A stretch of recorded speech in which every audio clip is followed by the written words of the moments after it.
Great, great. Do we have anybody who do like so I think Laura, you probably would be the person who do GL, um, deal with GL a lot, general ledger data and general ledger module and journal ledger entries and like creating journal entries and um, reversing or your typical recurring transaction? Yes. Okay, great.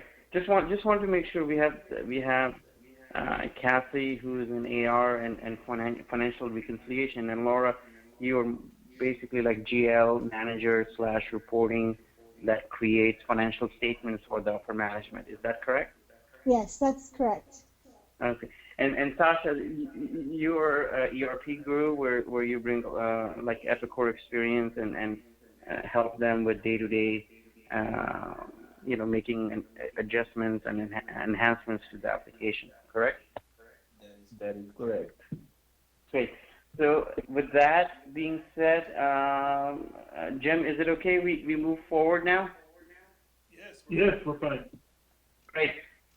So what? A couple of days ago, I talked to Sasha just to make sure the installation of XLConnect is done properly, and we did test and make sure like installation is done, and we can connect to XLConnect. So that being said, I just wanted to tell you a little bit about XLConnect. It's a tool set that works in conjunction with Excel and your E9 or Epicor data. So it only reads the data of your financial system. You cannot write to it. So I encourage people that don't be shy or scared that you're going to damage the system. You cannot, because it only reads the data um, from your ERP system. Um, it also comes with different content packages. So when I was testing out XLConnect, I saw you have GL, accounts payable, and accounts receivable. My primary focus of today's training would be a lot in GL and maybe touch base a little bit in AR and AP as they have different functions. Who is, I can say, like, who would be a pro in Excel? Not like very simple VB pro, but knows a little bit functions like concatenate function or write function or length. Would you say, Laura or Kathy, have you guys used Excel functions? Yeah, I know all of those functions. Yes. Great, great. So Excel Connect is nothing more than bunch of Epicor functions put together to extract the data. So that's in a very high level theoretical explanation of what is Excel Connect. And now we're going to dig into Excel Connect. Before I start, do you guys have any questions? No. Great. All right. So in order, when you get into your Excel, you will notice that this plugin or add-in has been added after the installation. So you have Excel Connect uh, menu item, and this tab will give you all the different menu items underneath it. So if typically you connect by using this button, which is launching the Excel Connect, and that will show you all the functions, all the content packages you have installed. So I will go ahead and click on it, and see it branches out the left side of the Excel sheet and trying to make a connection to the system, to your Epicor system.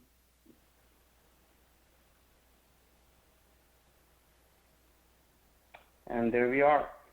So now you know that your Excel Connect is ready, and it has different content packages like I was explaining earlier.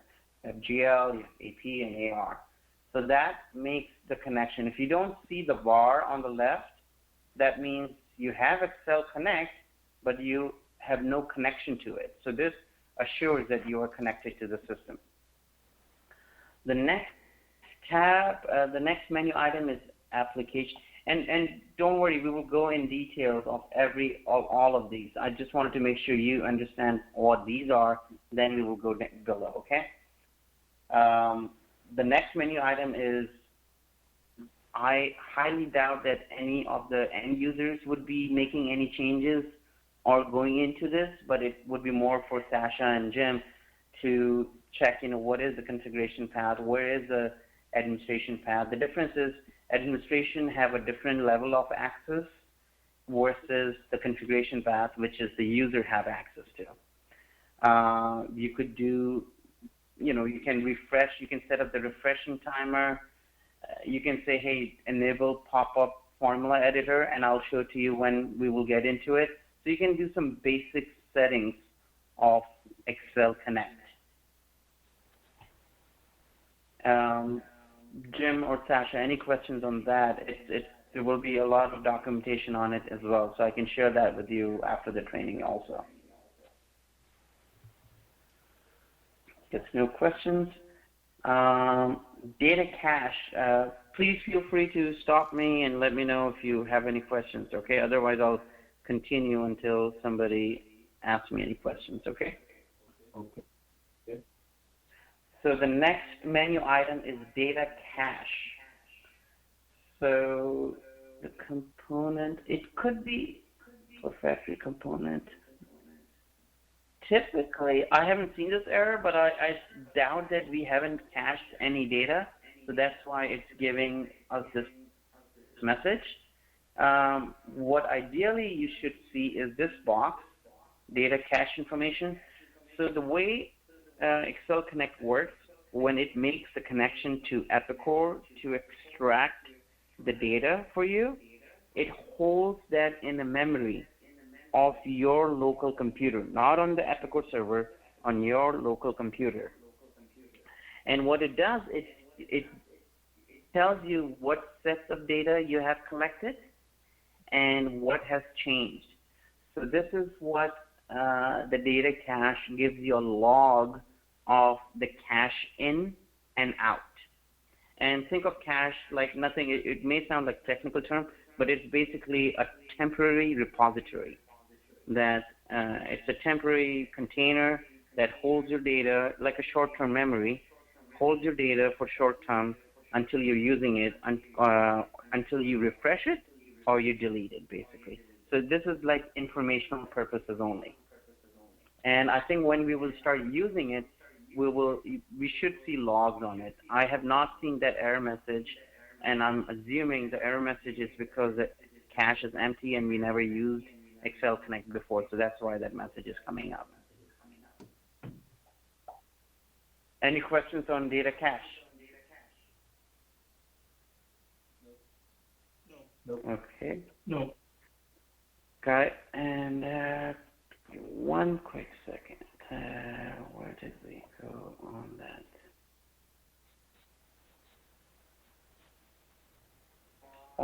Expression editor. So this is a tool where you can create your own expression, and it can create, like once you get advanced where you want to create your own formulas, your own functions, you can create your own and then edit those and save them.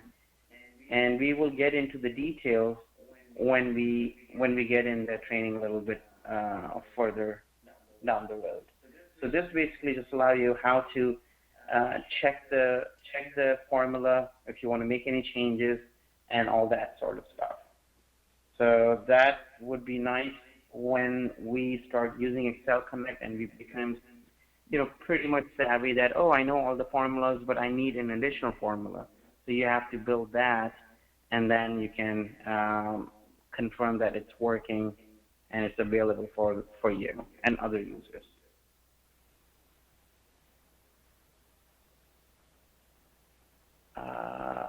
This part is interesting, like offline and online. So when you are connected to XLConnect, you can force the system to disconnect the connection string between the SQL Server, between Epicor, and your session. And now you say, why would I do that? Because sometimes you're setting up your report, and as soon as you put the formula, the system starts going back and forth, and it starts refreshing your Excel sheet, this workbook.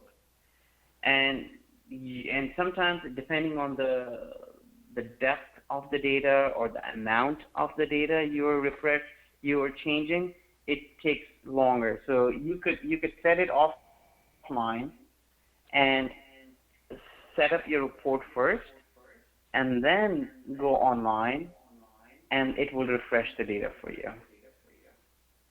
So also some of the menu items changes if you're offline or online. Notice when I'm online, because it's not highlighted, that means it's online, you could refresh XLConnect data.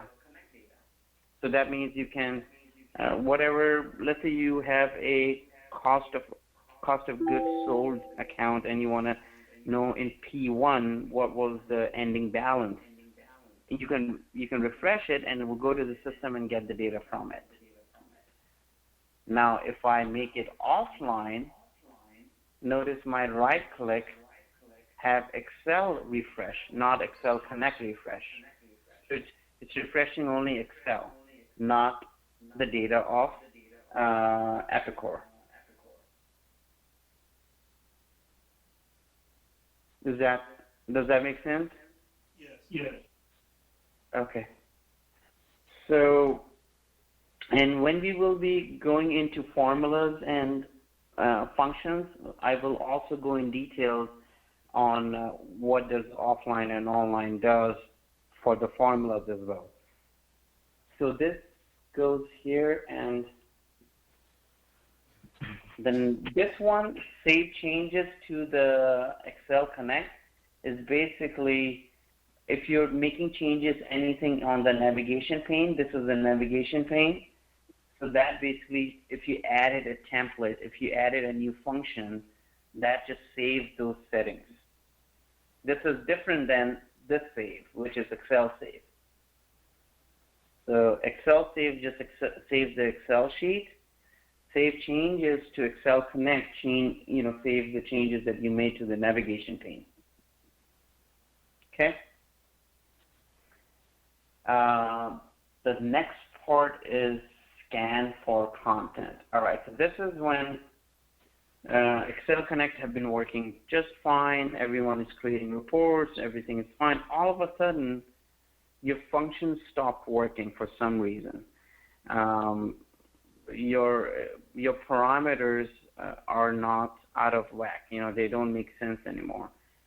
Only at that point, support will say, hey, can you make sure you scan for content and it's working fine? So scan for content, what it does, it goes back to your installation and make sure that this computer, this workstation, have the correct layout and correct DLLs and correct format of the application. So basically it goes back and say, oh, you have GL content, let me refresh GL content, let me refresh AP. And again, it's not refreshing the data, it's refreshing the installation files. And that, I doubt that any user might be using that much. I think that might be for Jim and Sasha to troubleshoot while they're working with Epicor support. So that's that. About, it's typically like how any about for application is. However, it tells you a couple of interesting things. It will tell you that who the user is. If you can see, like, it will tell you your domain and who the user is, and also what type of access the user has. So according to, I think this is Sasha's computer login, am I right? Yes. And Sasha have like designer rights. So he can, it's like an administration right. So he have access to everything.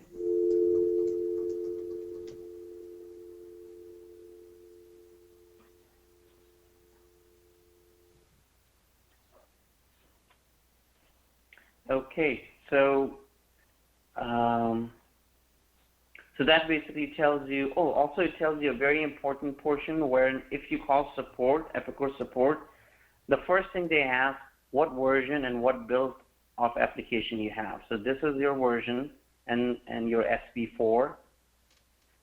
And you can also clearly tell that what kind of access and who the user is.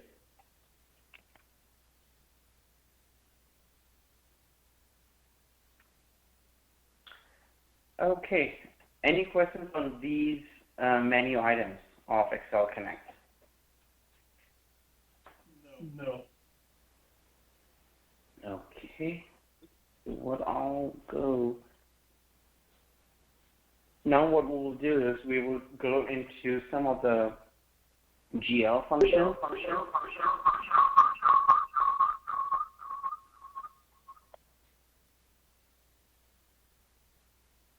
Okay. Are we still on? I'm hearing echo. So is it? We're still here. Okay, good. Remember, I was talking about a lot of functions and formulas and everything. So this is what we have here. It's categorized into very financial-driven terms: month to date, year to date, budget information, some sort of statistical information, month to date net, and all those functions are already pre-built for you, and that is the power of XLConnect. So, for example, if I drag and drop the net, notice what it comes up. It comes up with the function arguments, function variables, function parameters, whatever sounds easier for you.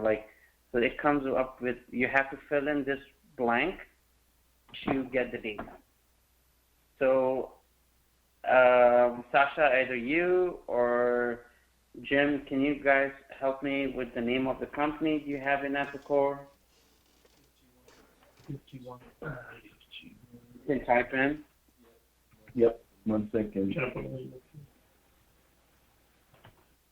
Okay.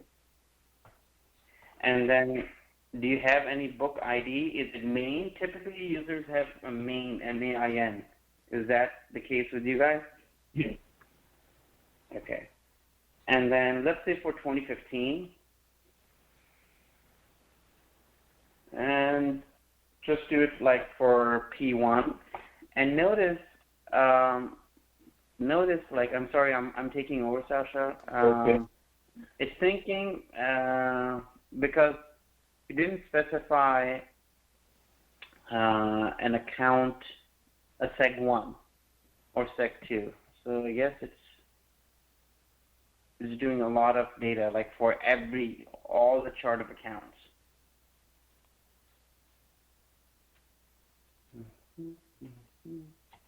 Okay. So we know all that.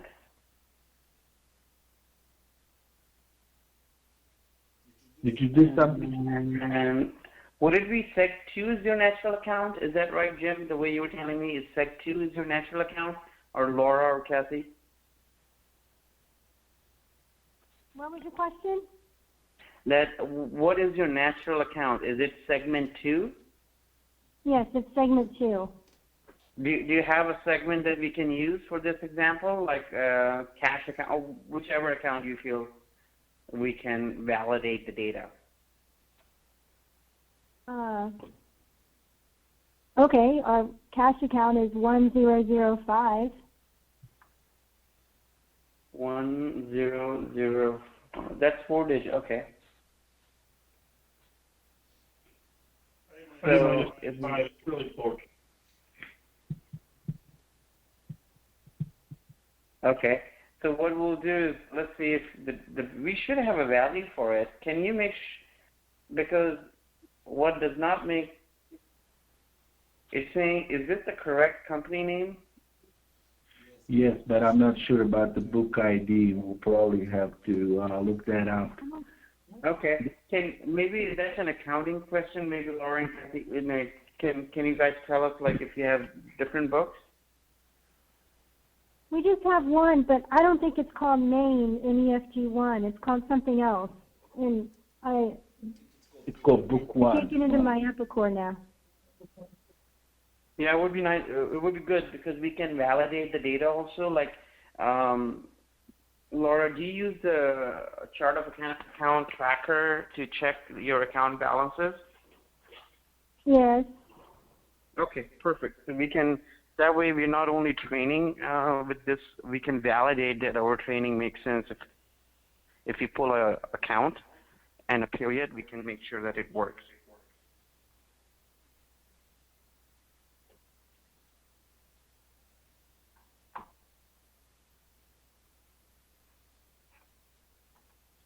I need to get into my Epicor. This is my Epicor.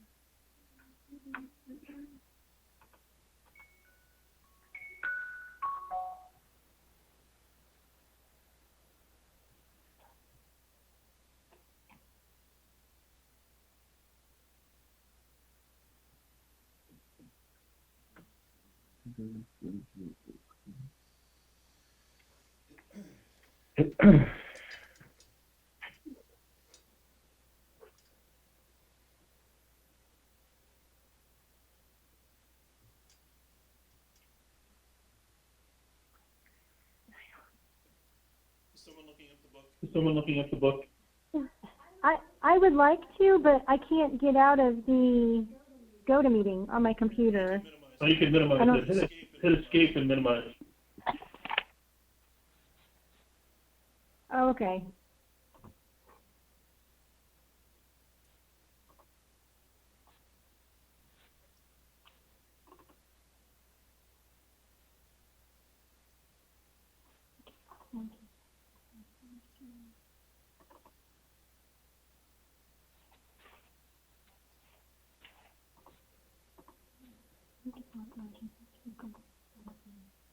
How do I pull that screen back? Oh yeah. So Sasha, Yeah. to get to it, you can click on F the function, and that should open it.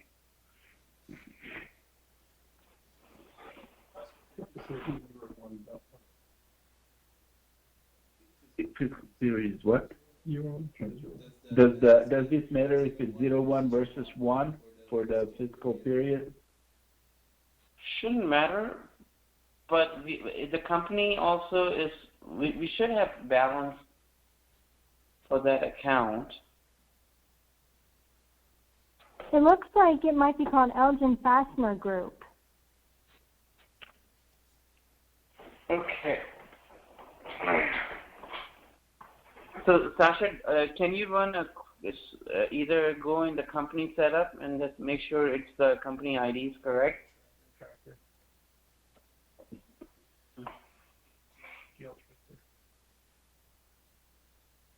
Should be on Oh, the okay, company. just call it EFG. The book would just be EFG. That might be it. The book is EFG? Okay. Yeah, I just found it in the book search. It's EFG. I was looking at the full description before. The book ID, it says EFG. Okay.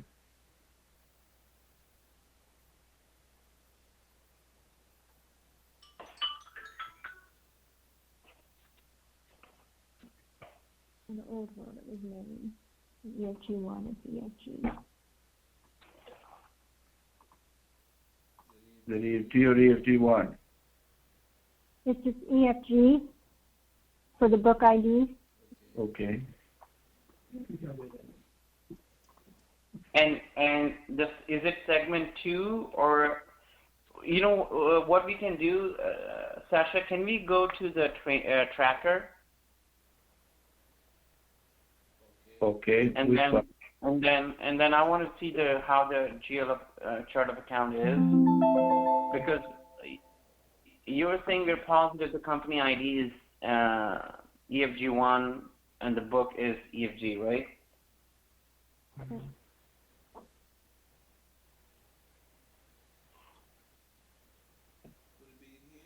Would it be in here? Yep, that's chart tracker.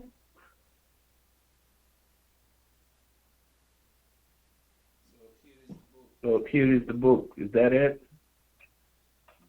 Oh, no, hold on. Can you open that? Open with book. Hang on, let me see, okay? Give me 1 second. Okay.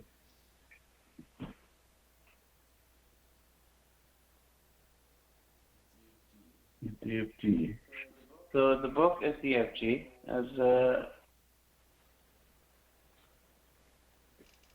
And there's only one book, okay?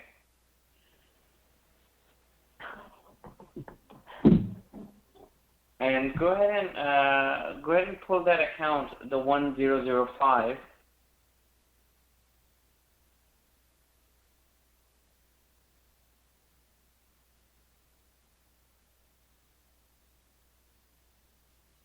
It's going to be 90-1005-00. No, it's not real funny. 100.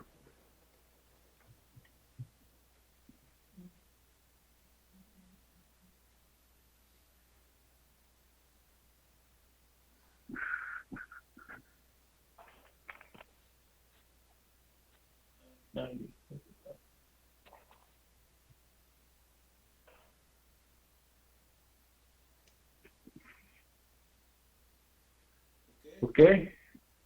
And then, Laura, how do we see the balances?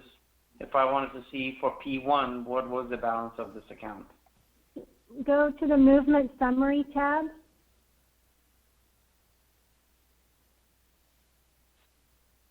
And the fourth column that says current year balance, that's going to be the current, Okay. the balance as of whichever month you want. So let's just, for the sake of, is it like this? Yes. Okay. So something is not right. We know this is correct. 2015, P1. Let's check if the company name is, company ID is,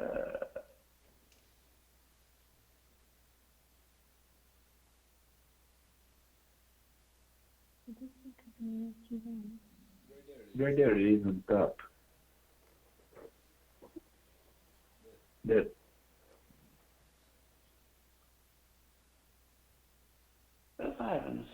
This is interesting. Why is it showing 0? Company ZFG1. Book ID is ZFG. Fiscal year period is 1. Let's do period 1, 2.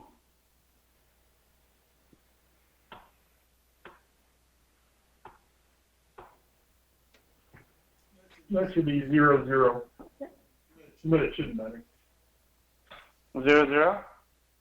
Yeah. Yeah, but it really.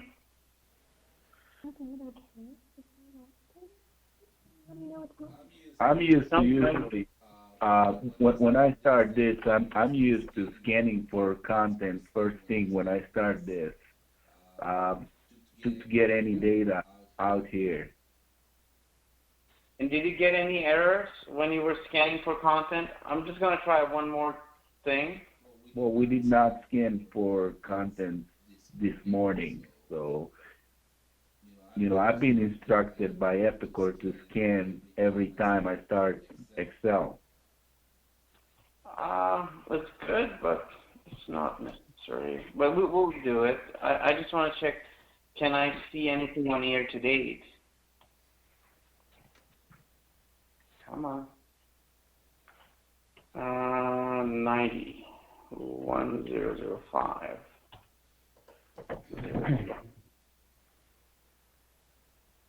Yeah, this doesn't make sense. So we are doing scanning, as earlier we were talking about. So basically, it will shut down the file and then refresh your system with the content.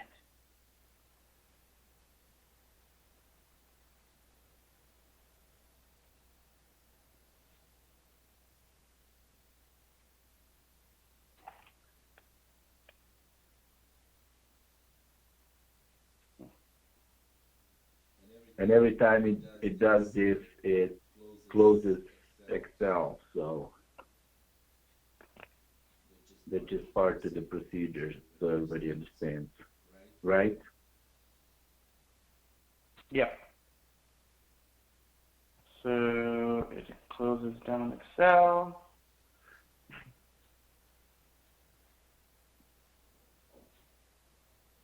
It's showing the recent open blank workbook.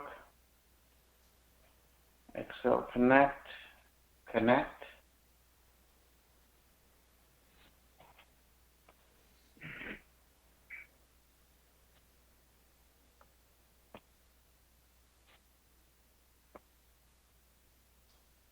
When you went back online, did you need to refresh it all? Because we were offline, online.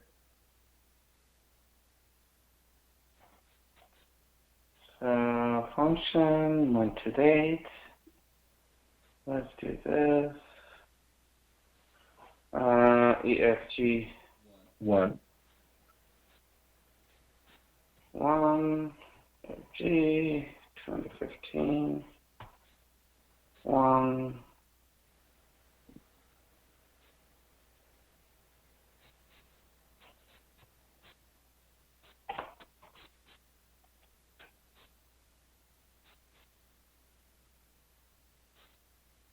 Well, it got us -0 this time.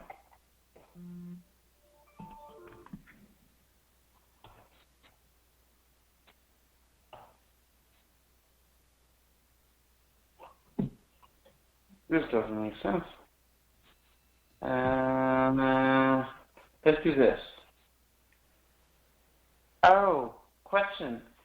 Is this setup, when it was done, Sasha, is it hitting your production or your test? It should be live production. We can check under application settings, right? Hey, I should.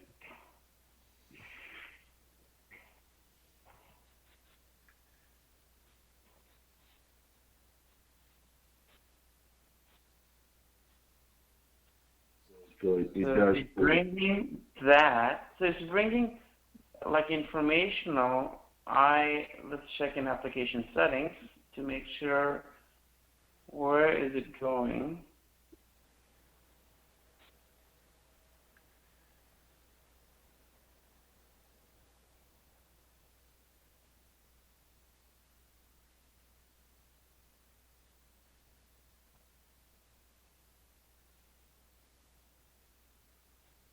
Oh.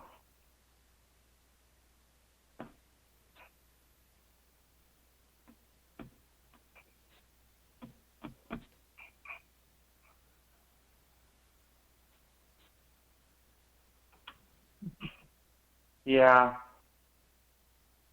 Let me check. Oh, no, because we don't have Excel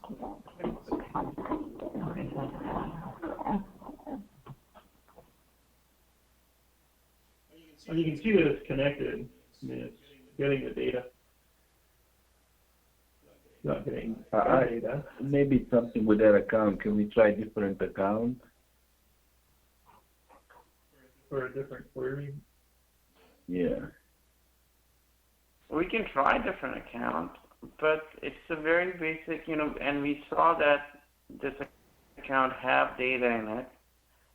Let's try something different because hang on.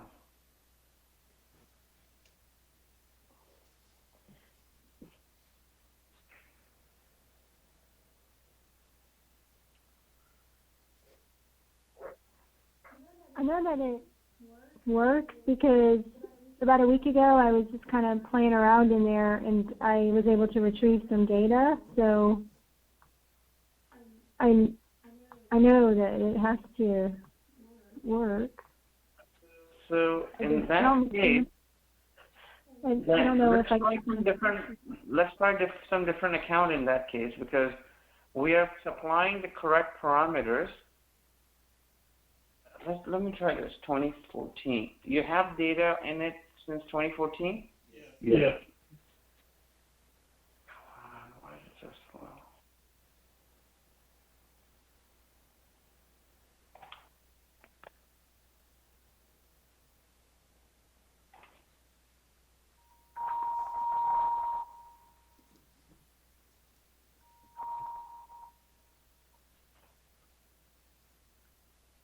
Nope. No matter what you do. This is just. Yeah. How about I'll give you an income statement account? Okay. What is it? It's 4010.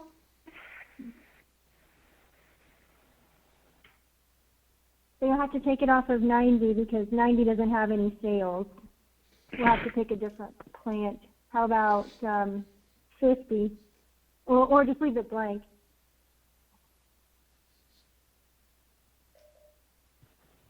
No, something is not right. If this is this is not a trial balance. This is income statement, right? So it should have value. That's our basic revenue account, so that's going to have a huge amount of dollars in it. Yeah, it's a cumulative account. So interesting. Nothing. We did content. Okay. Let's do this. Let's see if AP or AR is working.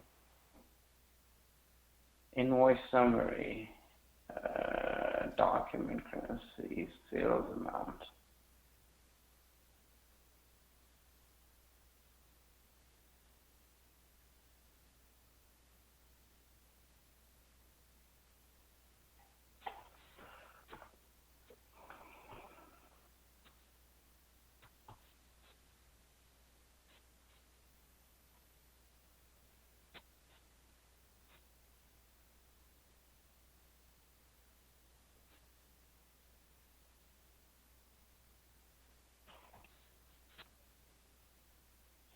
See, AR is working.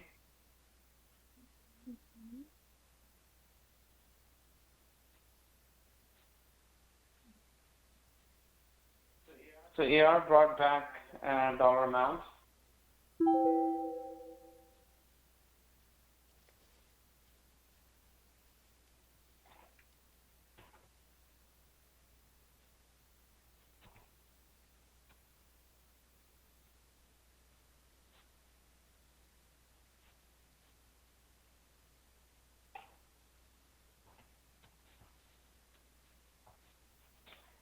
So something's wrong with the GL part of this. You get G1 2015.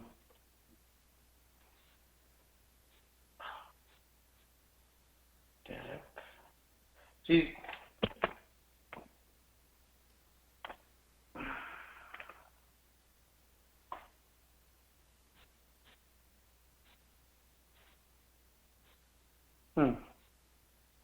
so let's see AP. You have AP as well.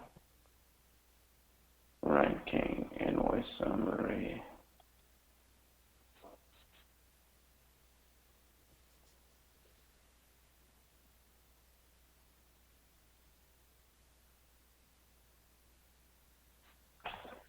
AFG1 2015.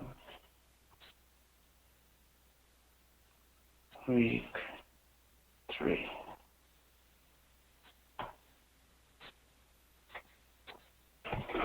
Yep, so that's bringing data 2.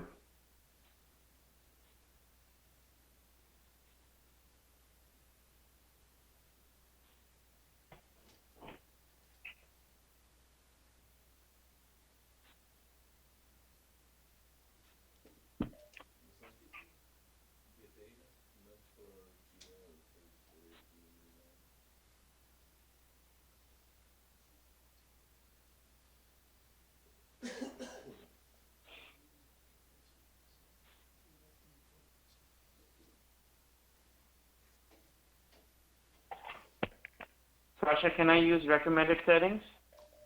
Yes.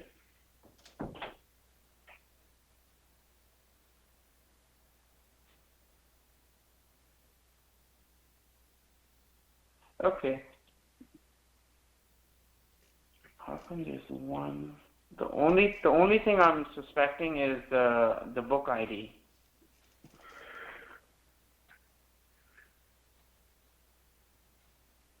but we saw that there's only one book ID and hang on, general ledger, book, single book.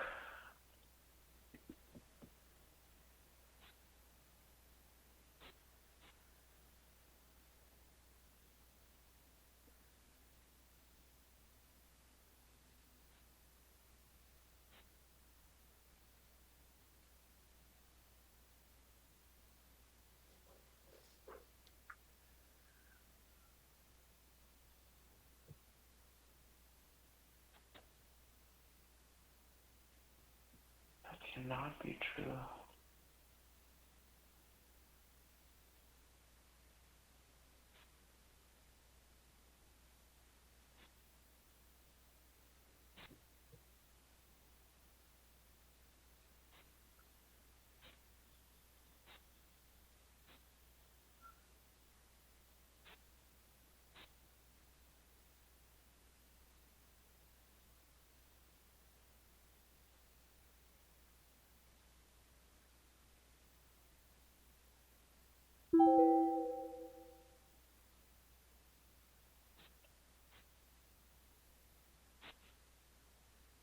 Uh.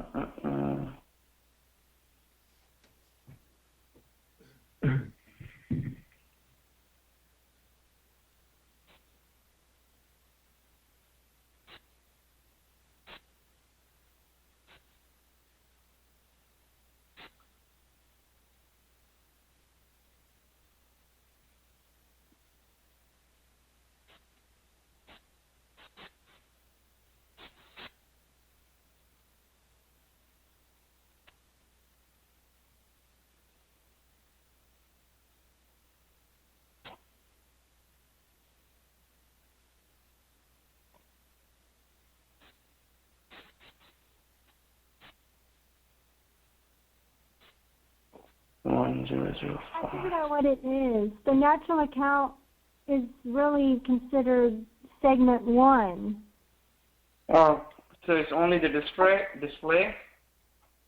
Yeah, I mean, it doesn't go in the order that it's displayed.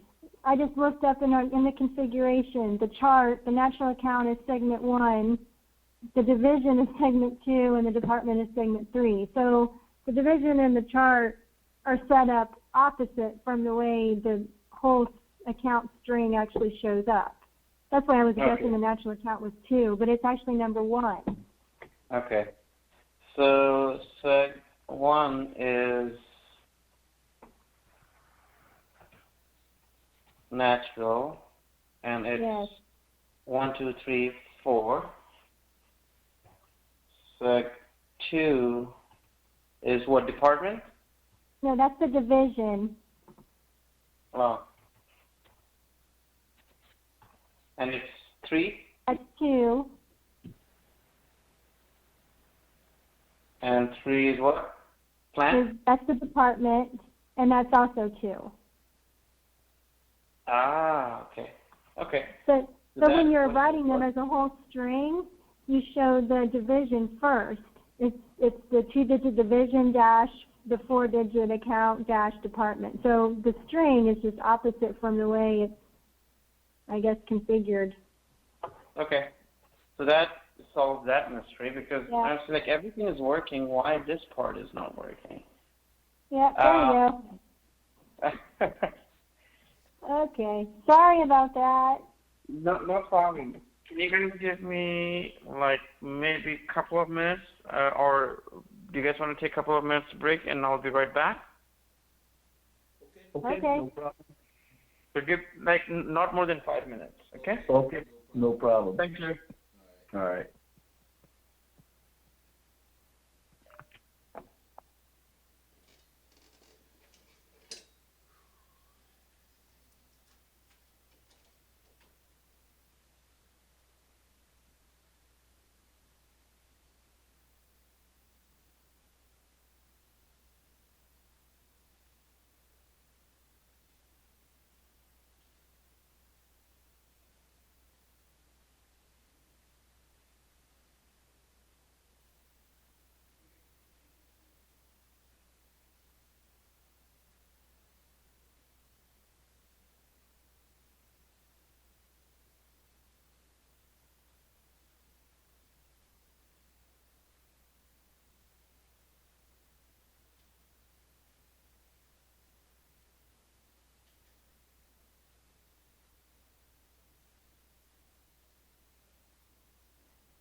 right, I'm back.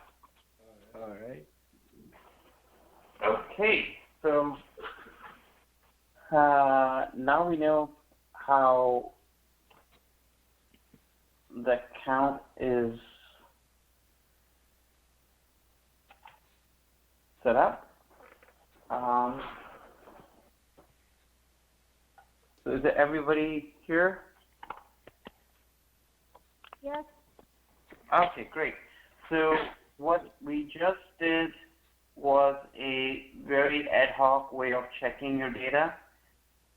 Ideally, what is the best practice is, you know what, let me take this off so it will not take the real estate, and now we know the structure as well.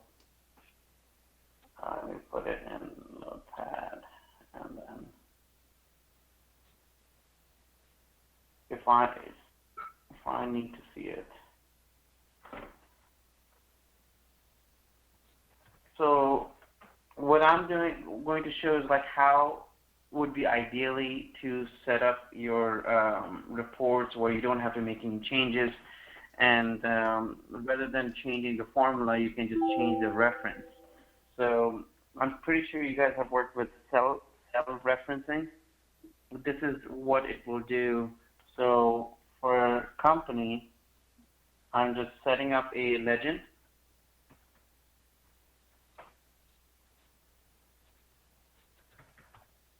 EFG1, and then book G, and let's say fiscal year 2015. And I can put space there. Okay. So, and just for one, we'll put period. I'll say 1, and then tag 1, 1005. All right. So now, same thing. I just want to show you a different way of doing it. So rather than hard coding your company, we can say B2.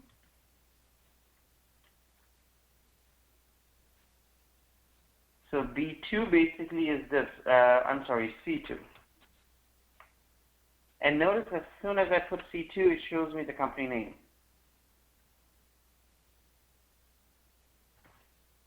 C3 shows me that. C4, oops, sorry, I hit enter. And C5 would be, and then C6. So you would say, like, what's the difference between that and this? You could say, oh, rather than going to the function every time, you can just simply change here, and notice now how your numbers are changing dynamically. Or you can go to 2014, and it changes the number. And let's say you have another account. Oh, so this one doesn't have anything. Or you will go back to 4, to this. Any questions on cell referencing? What I just did, rather than hard coding the data in it, I referenced the cell. And I can quickly change P1, P2 right here, and it updates my data right here.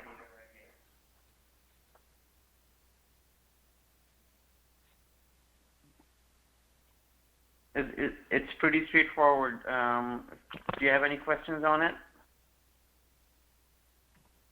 Nope. I don't. Okay, good. So that tells, like how we can quickly do cell. And let's say if we do this. Now what I'm doing, we'll do ranges.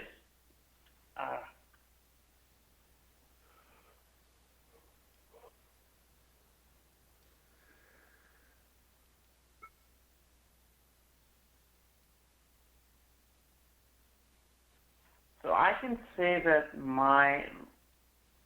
in this function, I can say that my range of periods is from, and you can use this is an Excel functionality. You can say, oh, for my Q1, it's this. So then it will say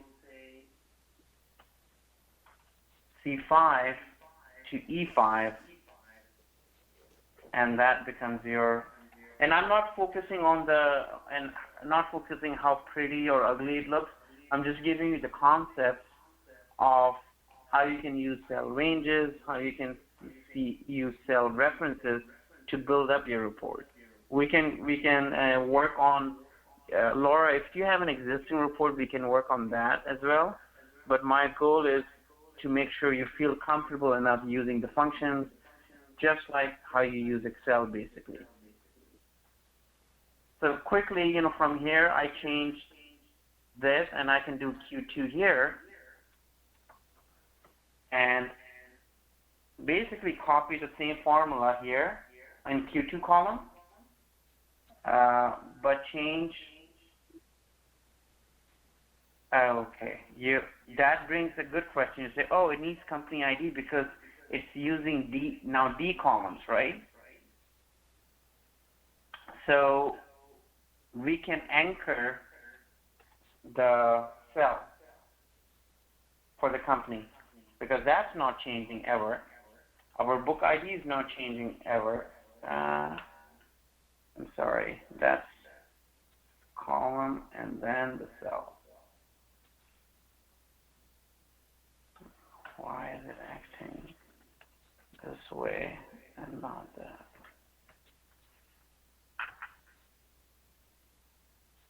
And even the fiscal year is not changing.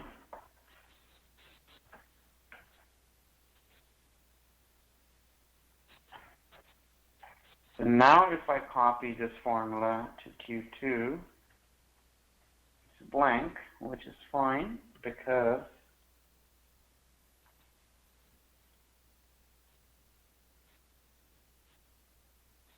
now D5, no, my fiscal period will become 4, 5, and 6.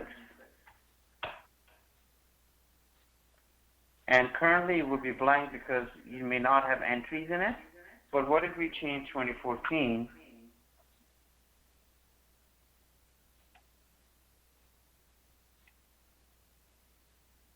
Company 6.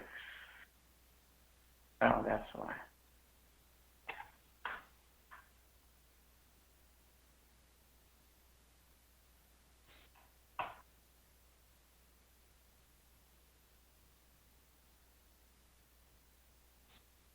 C6.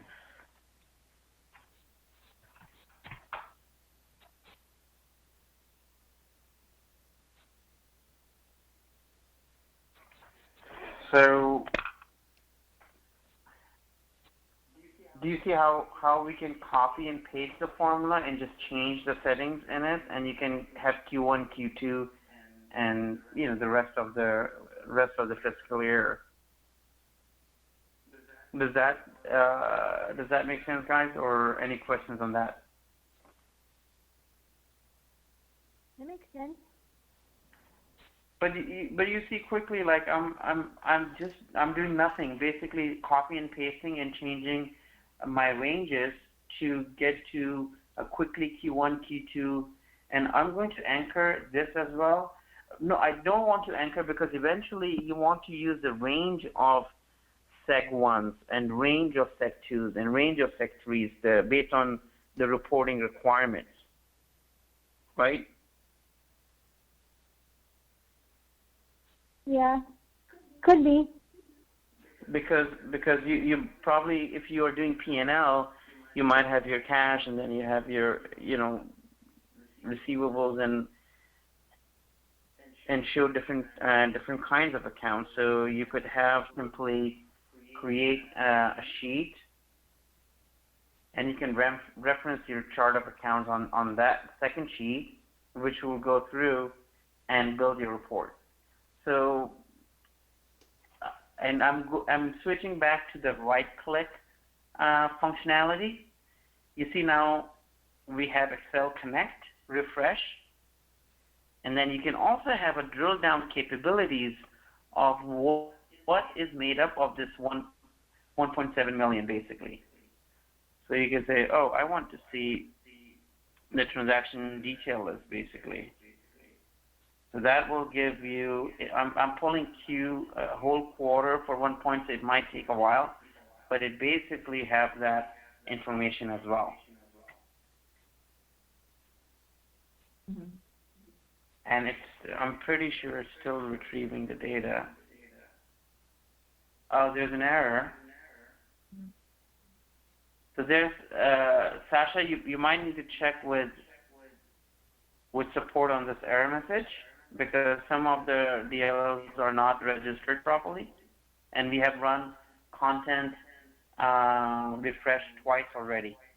So you can see this is an error message retrieving the class. The class is not registered.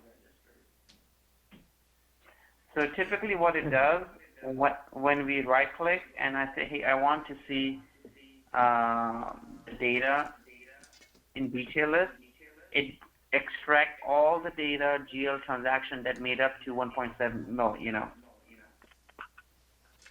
So then you will have the drill down functionality. I'm sorry, go ahead. I think it's a nice feature if it worked. Can we try to re-register DLLs now? We can, and I think it's the same. It's done through a scan for content. Go ahead and do that. I think it's this one on demand, right? Sure.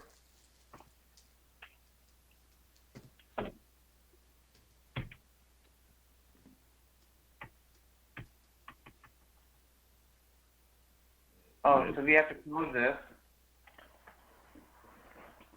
That's fine. You don't need to save it. Okay. So.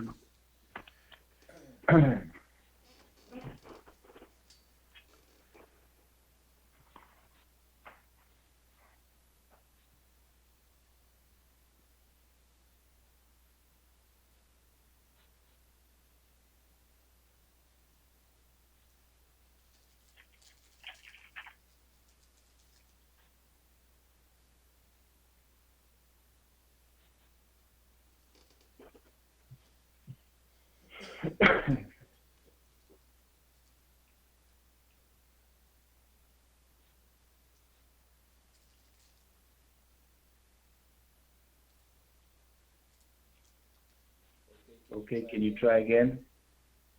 Sure. Give me 1 second.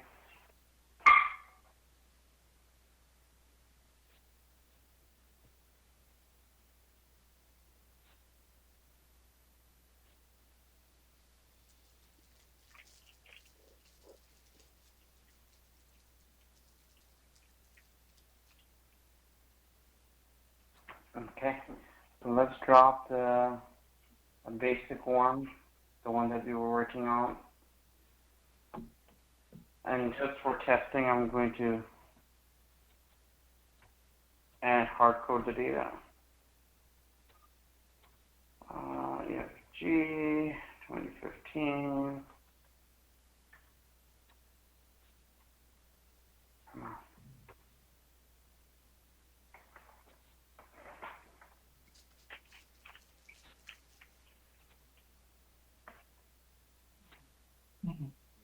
Yeah, that's how we set up this. Oh, that's right.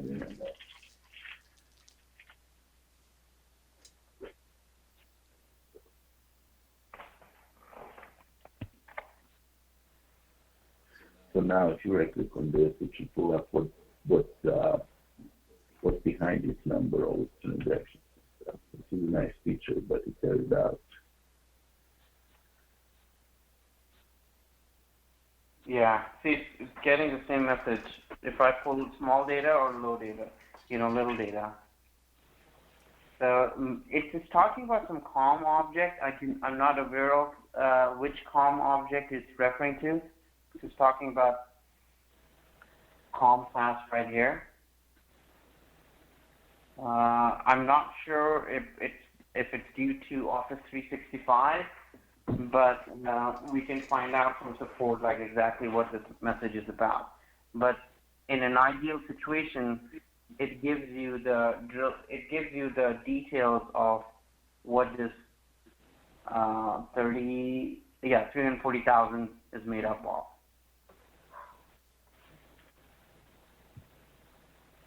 Let me close this. And let me try to use pivot, see if pivot works.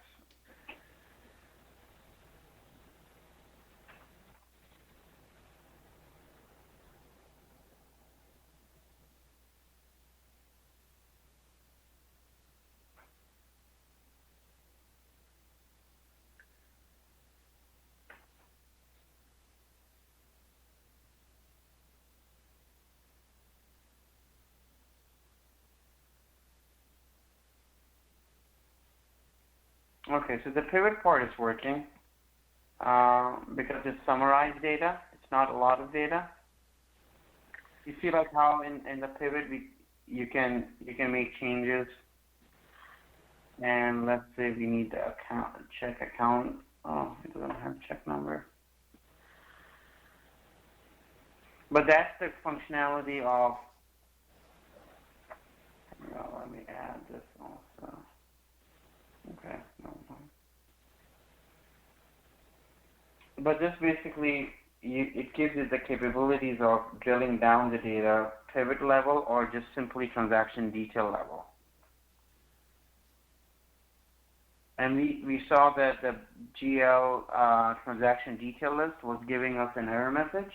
However, the pivots worked out without, because it's a summarized data. Pivots are always consolidated, but you can spin the data how you want to.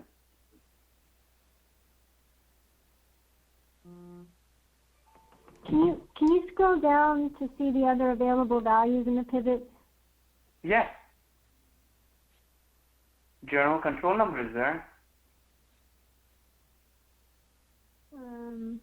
Okay, can you keep going? Okay. Let me know when to stop.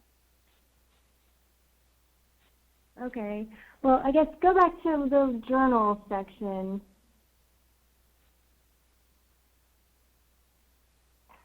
Like scroll up. Yeah. I was just I'm just trying to figure out what item might have the details.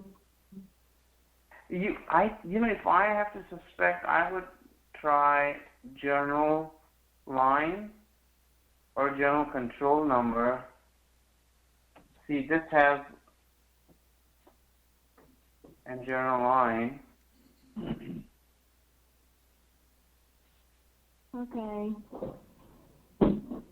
I was looking for something like transaction description or journal description. That's what I was trying to find. Oh. Description is there. Oh, okay, description. There. That's what I was looking. So that'll help. Yep. So that I'm just throwing some columns that may make sense, but and some may not. But you can whoever is the pivot savvy can make all these changes depending on what you want to look at. Yeah, take out your GL number and the journal. Take that out of there. So this can be right here. There's your EFT receipts and payments. So, but the interesting part is I don't know what 40/30. It's summing up the year. It's double. Oh yeah. Right, because it might have different entries in it. On the pivot table down at the bottom right where the sum of fiscal years, drag that up a column. Yeah. There we go. Yes, you're right. Yep. So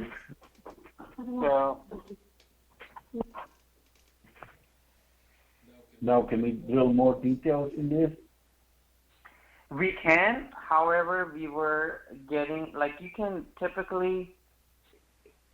right and then right click and get the details in the drill down. But for some reason, we're getting this error message of the COM object needs to be registered. That will give you what 340 is made up of completely.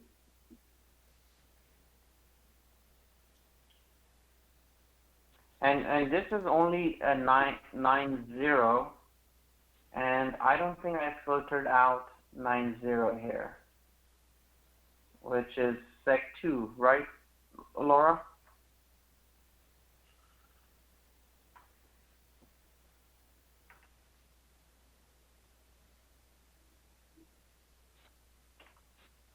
Ah, okay.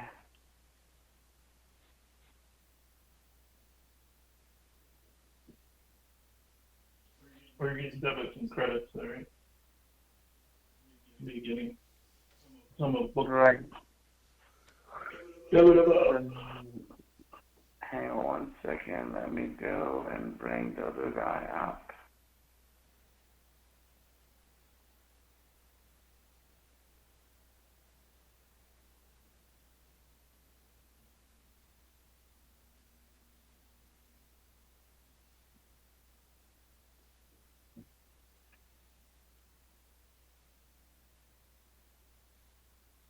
Okay. It duplicated one of this column. That's why. It's good. That's just the pivot table feature. You can turn the totals up. I'm sorry. Say that one more time, Jim. That's just the pivot table feature. You can go into the properties of the pivot table and turn the grand totals off on the column. Right. You're right. So this is just adding these two as a grand total of it. Yeah. Okay. And so this gives. So do we have a basic idea of like how we can get to the pivots or the detail just from this number by right clicking and going to either pivot or GL balance, and GL balance pivot.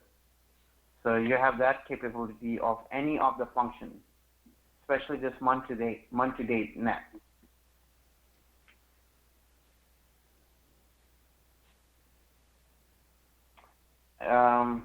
Any questions?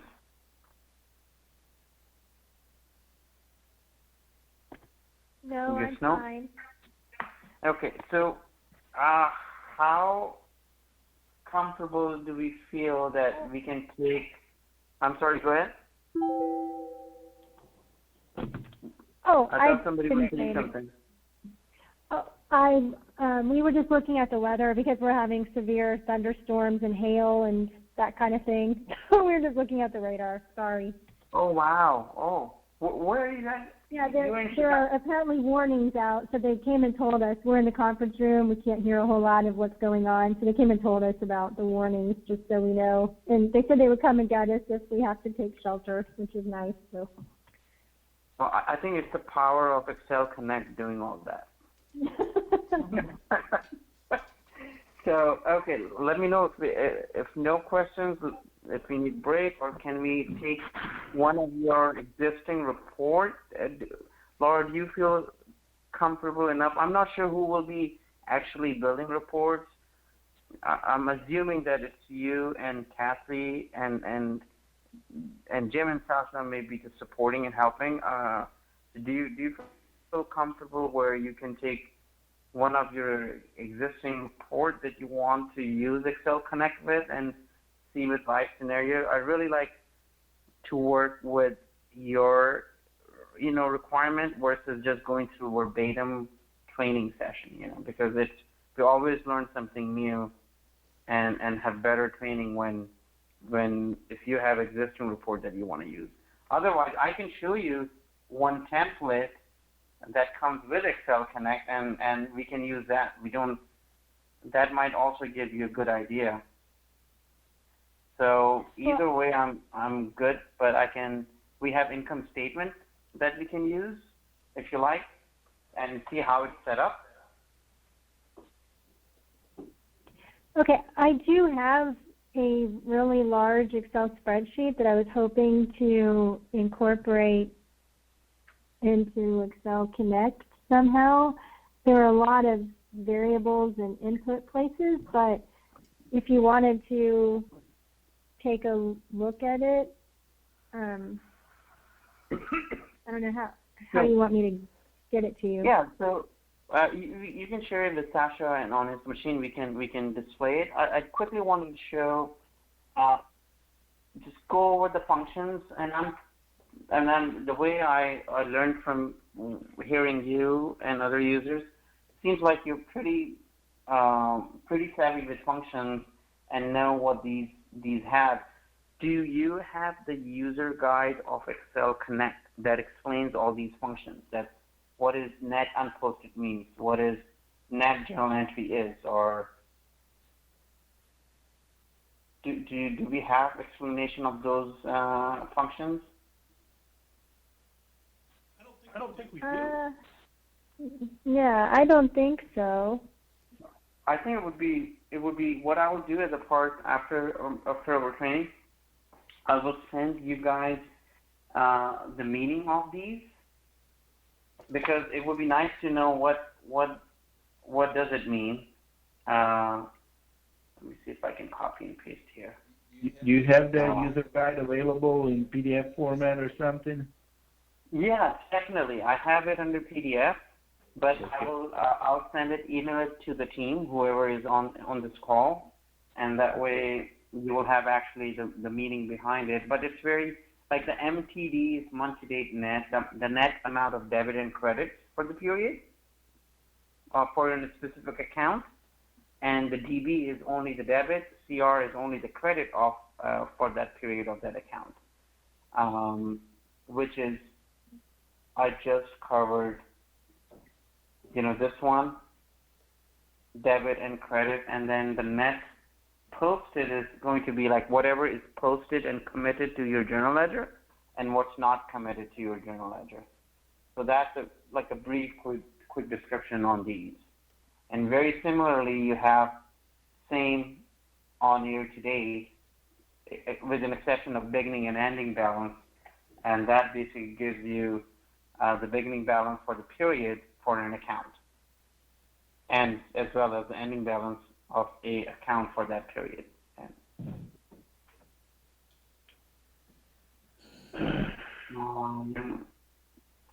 So we can get into more budgets.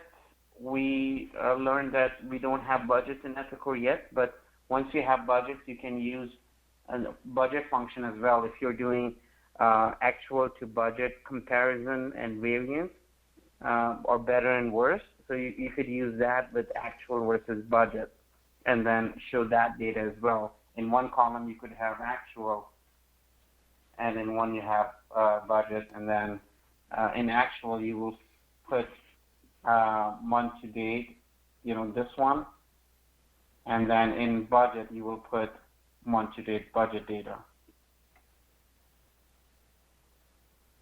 Please let me know any questions, okay? I'm just going through all the functions because I wanted to show a template that we can use, and then what Laura might have, we can use that as our live example. And my goal before I started, I just want to make users to go and start using it without having any fear of breaking anything. So statistical will give you, let me move, please. It sometimes it hide as well. You notice, like when I was trying to expand it, it collapsed to the right. Okay. So this one also gives you month-to-date net information.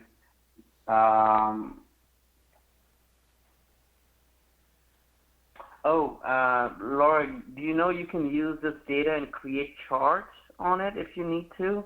You can, you can use typical Excel charts and then have your analysis report done using XLConnect as well. Okay. And I think when we were testing, Sasha and Jim and I, we used this part where, like if you put one, I want to quickly show it to you. Nothing, one, and let's say 1005, right? And I'm not sure if it's required or not. Did I put the company name right, EFG1? Yes. Okay, so account category is required. Is it a cash account? Is that what you put? So there is nothing on this screen. Go ahead, Laura. I think the category would just be its current assets. I don't think I have it classified as cash. It's just current assets.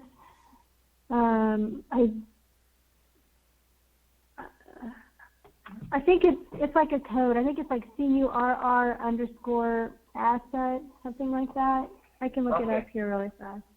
If you can, I just want to share, like, if you're building a financial statement and you want to show the account description versus just 1005, you could do that as well.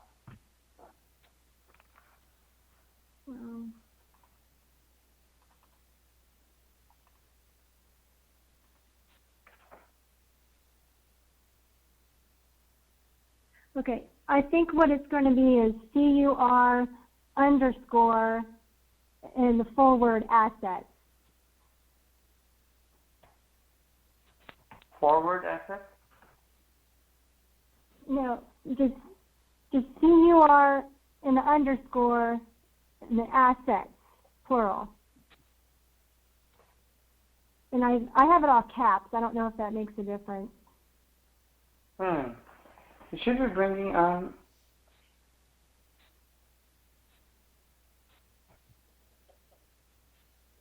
Do you have to make it all in caps? That's how it's set up. CUR_ASSETS? Yeah.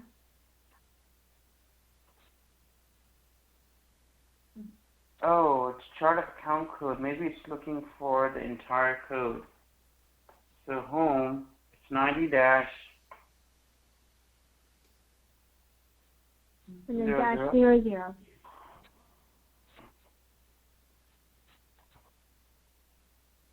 Starts with 00? No, you had it right. 90-1005-00.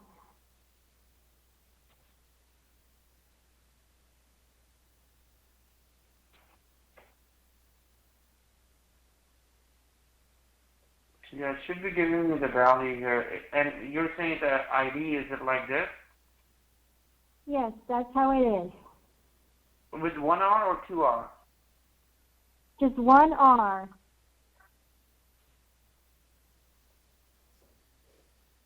No, this should be bringing me the description. It's one of those things, maybe we're not writing something right. Company is EFG1 901005 00.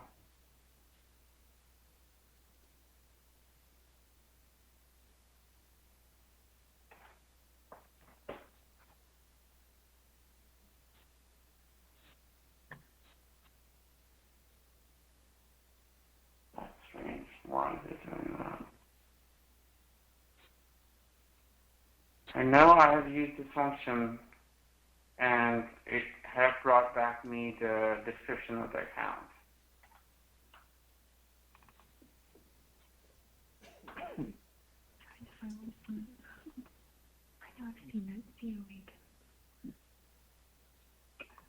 Do you think there are other, hang on, let's check it. Now it's puzzling me. Why?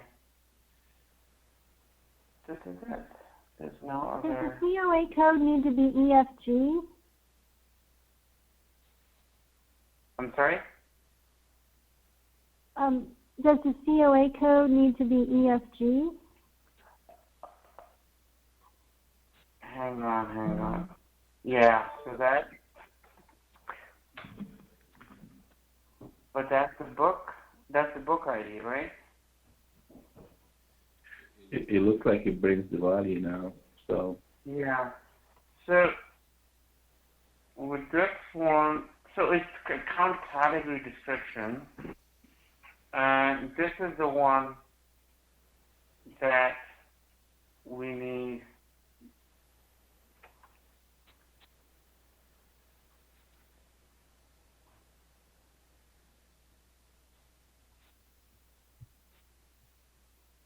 Come on.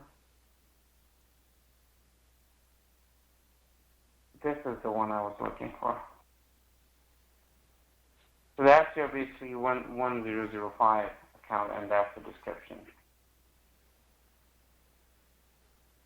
So yes, it was looking for chart of account code, not a chart of account number, like you said. So this is the chart of account code, and that will bring your account a seg1 description.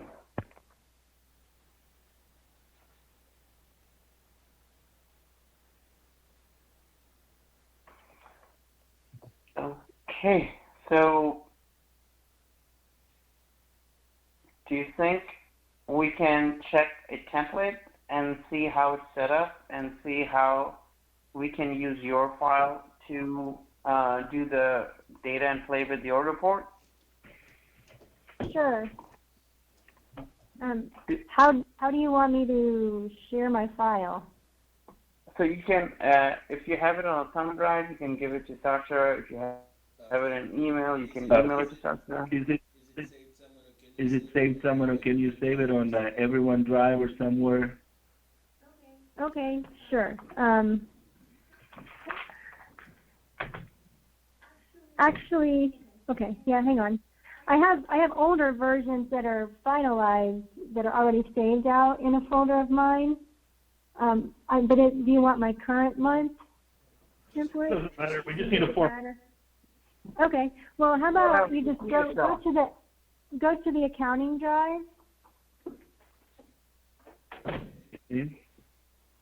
and then accounting department. You see that folder? There you go. And then there's a folder that says Laura. Okay, so if you want to make that column a little wider to see the description.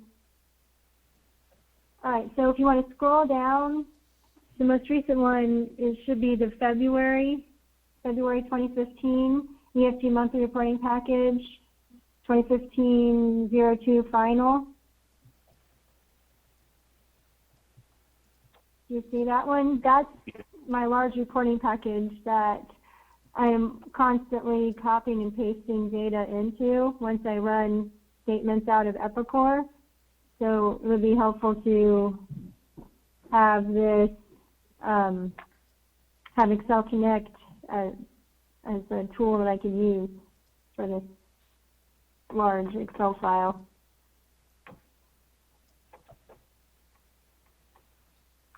Just make a quickly backup of it, so any changes that so we're gonna work on this fast.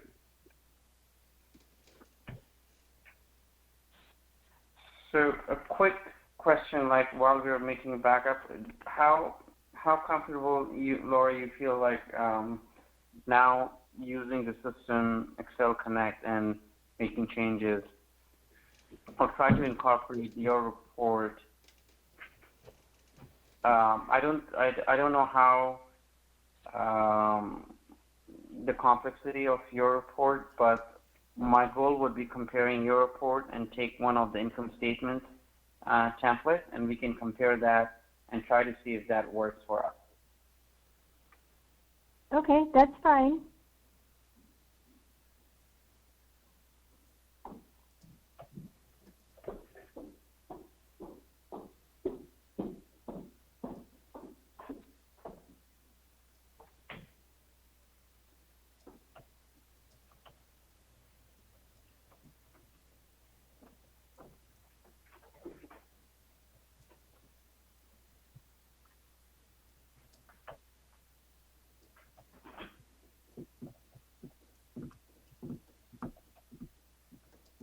I don't know why it's giving you that error message. I don't have it open. Mm, You can do read only for now at least. I just wanted to see how it is.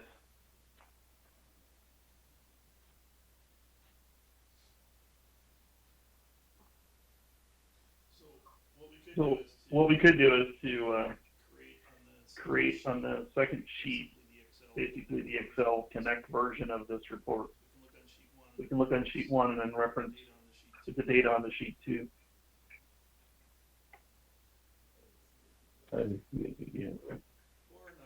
Or not. It's only like.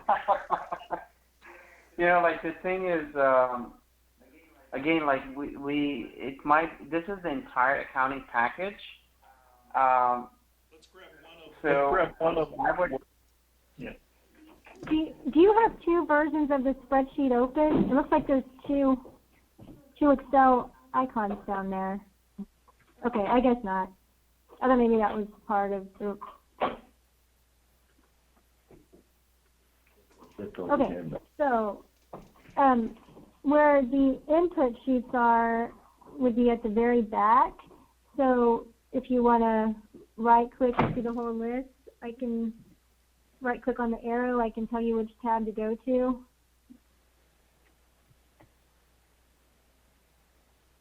Right. Yeah, if you want to just right-click, see those little arrows on the left? There are a lot of sheets. Just see at the very left of the screen. Yeah, so right-click there. Just right-click. Can you right-click the arrow? There. Okay, so now scroll all the way down.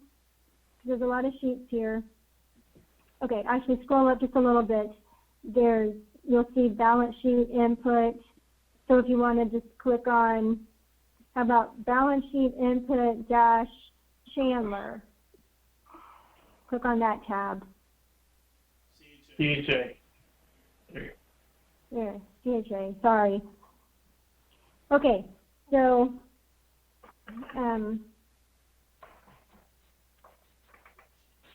if you scroll down on the spreadsheet a little ways,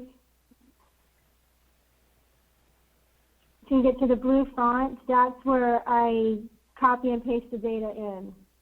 Keep scrolling a little bit farther. Okay, there's the mapping. All of the blue, what I'll do is I'll run a balance sheet out of Epicor, and then I put it in Excel, or save it in Excel, export it in Excel, however you want to say it. And so then I open up that Excel file and I copy the entire column, and then I paste it here where the blue is in the proper month. Right. So I think so this would be. Go ahead. I was just going to say, so this would be where I would be looking to use XLConnect, so I don't have to do that copy and paste on all these values. I have all of the accounts mapped to the correct actual income statement line. If you look at column B, that's the income statement line item, so you'll see there are a lot of accounts that I'm mapping to inventory, a lot of accounts that I'm mapping to accounts receivable, a couple of accounts that I'm mapping to cash. So the section at the top of this sheet is the actual balance sheet that we would publish to upper management and AUDAX. So I'm hoping that down here in the blue is where I can somehow use XLConnect to query Epicor automatically, and I don't have to do the copy and paste function. No, you're absolutely right, and I think that's the whole purpose. And by looking at it, I think you had a good idea of structuring this, because your source of the data is one place, which is right here, and that's feeding your rest of the reports for the department at least, right?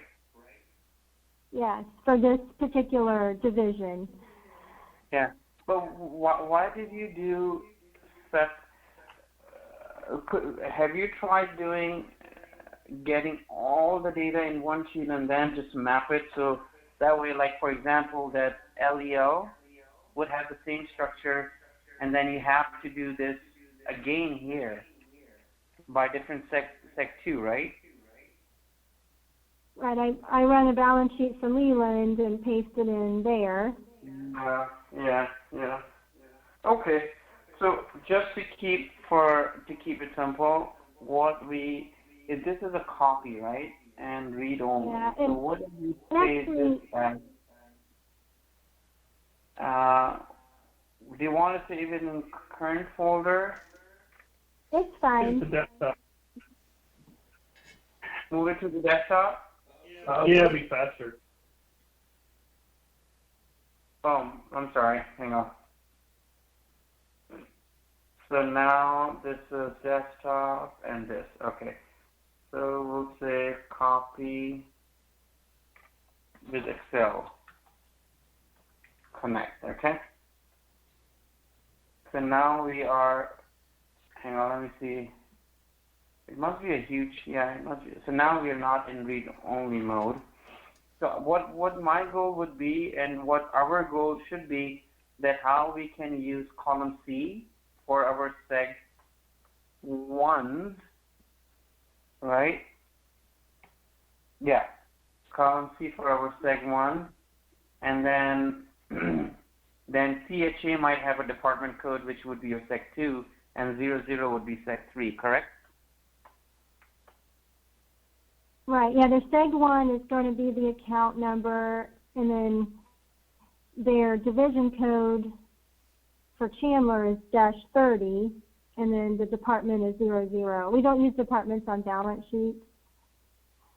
Okay. But let me tell you, Chandler's probably a bad example because, I was going to say because they were moved to the one company, but I guess it'll still work. That's why this stopped in April. We moved them to the one company. But if you're going to be querying out of one company, you'll get data. But never mind. Go ahead. Okay. Okay. So can we use Chandler as our example? Because when I leave, I just want to make sure that you can take what we learn and then duplicate it for the rest of your divisions. Right. It'll work. Now that I thought it through, Okay. it'll work. Okay. So what I'll do is I will start with BF just to validate that we are getting the same number for this account.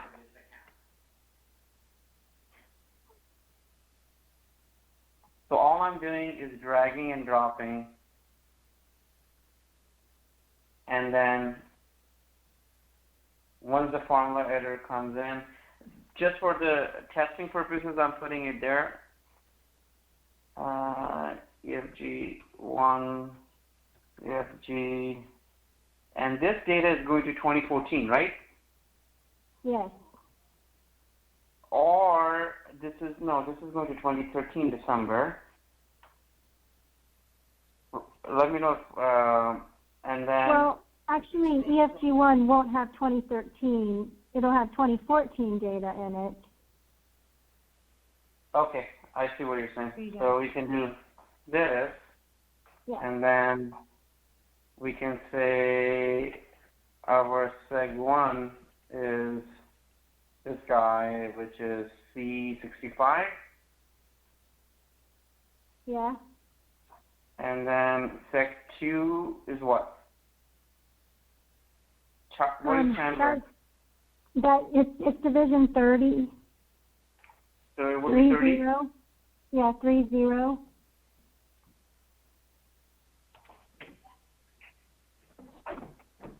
And the thing with 3 is this 00. We don't use any kind of departments for balance sheet. Okay. So it should be this, right? And then if I do that, it's giving me an error message because of what? We have this, we have book, 2014. Do you think we have P1 data in Epicor of 2014 in E9? Try 15. Try 15, because they didn't come up until, they came up mid-4.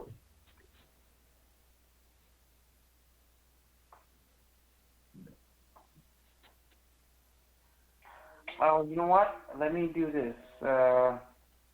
Just let me refresh it.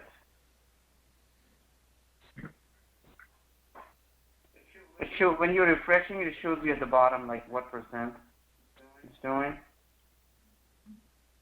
Okay, so why are we not typically, okay, so let me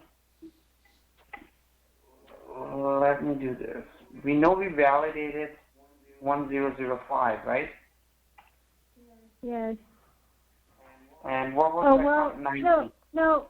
Oh, 1005 only has a balance on Division 90 on corporate. Do you want to why don't we just go to a different tab? Because maybe parts of 2014 data weren't loaded in on Chandler because that would have been right when we were migrating them over to ESG1. I thought all the entries loaded history, but maybe it's not there. So just scroll. Hang on. I'm just trying to see, is it, because this is on doing 2015, which we momentarily ago did P1, 1005, 90, and we were getting 30,000, right? Or 340,000 or something. Correct? Right, we were getting something on 90. Right, and then it was P1. So I'm just trying to make sure, is it the worksheet that might be a little more causing it? We had this, we didn't have to worry about that. And we were getting data for P1. Okay, let me do this. XLConnect.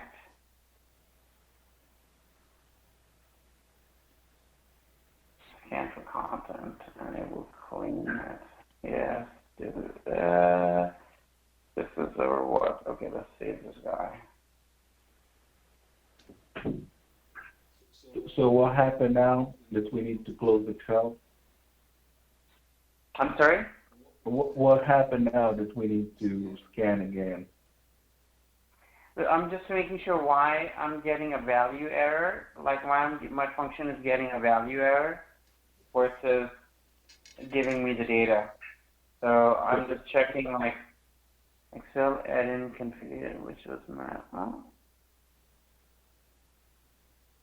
Whoa.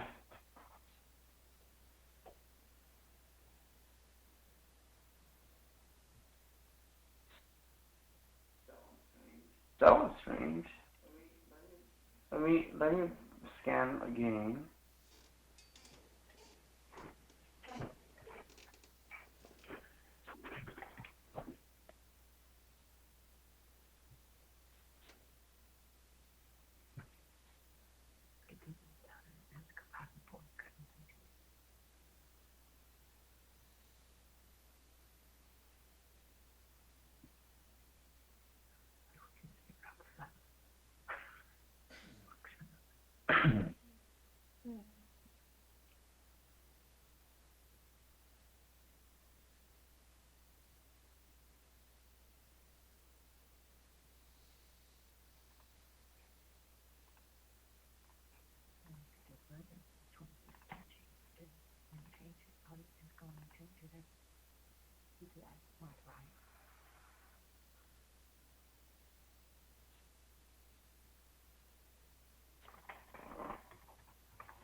Ah. I think it's might be checking. Laura, can we exclude or just take one tab out and make it, because I'm afraid maybe it's, there are too many worksheets. Oh. Okay. So I'm just saying, can we just take one worksheet out and save it? Sasha, can you Sure. do that? How about scroll to the left just a little bit more, there'll be a tab called EFG.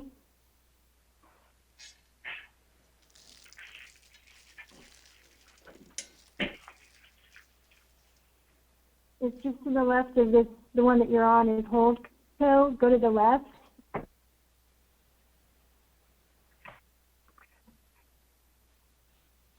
Okay, there, the one that says balance sheet input EFG. Yeah, that's a good one. You can just pull that one out.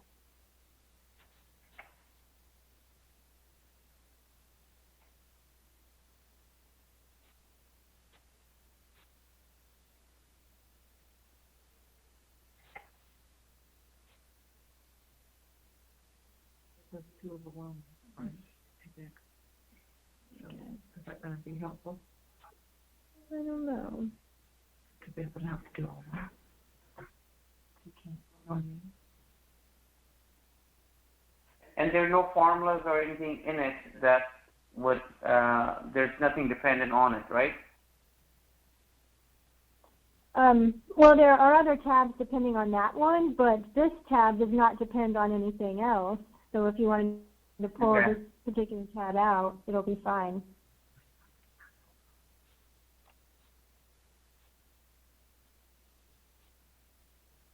It was called, yeah, balance sheet input EFG.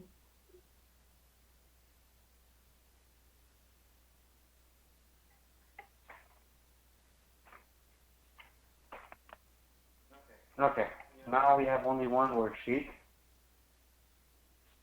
And So just scroll down a little bit to the blue input section. I think it was the row 60. There you go. okay.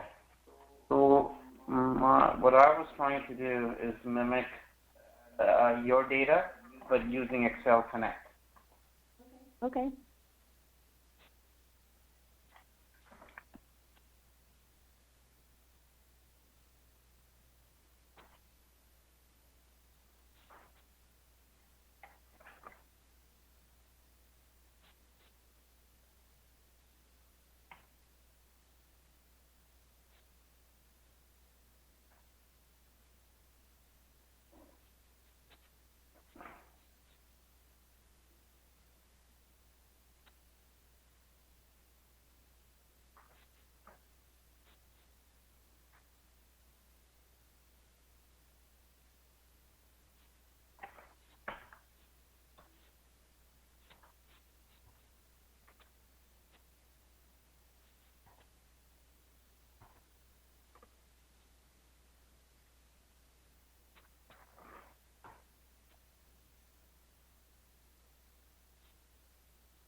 Seems like there is something different going on this time. No matter what I do, we are getting this error message, and we're using the same function, EFG1, EFG 2015, same account, and this doesn't make sense. We scanned for it. I'm gonna just close every worksheet.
Every time that ring or when emails are popping in, and I just said, well, the emails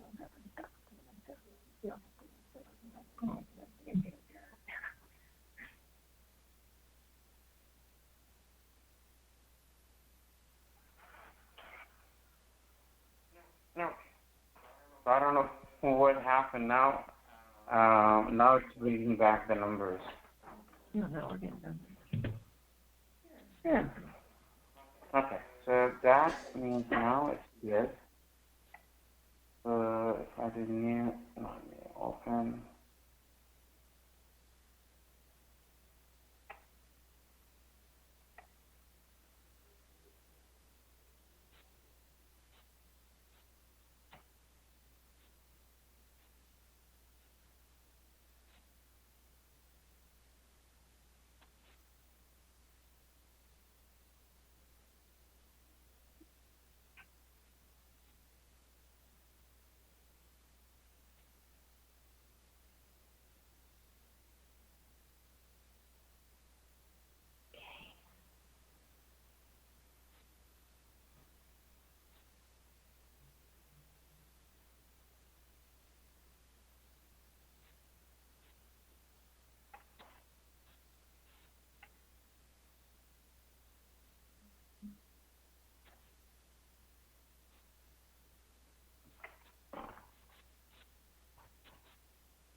Okay.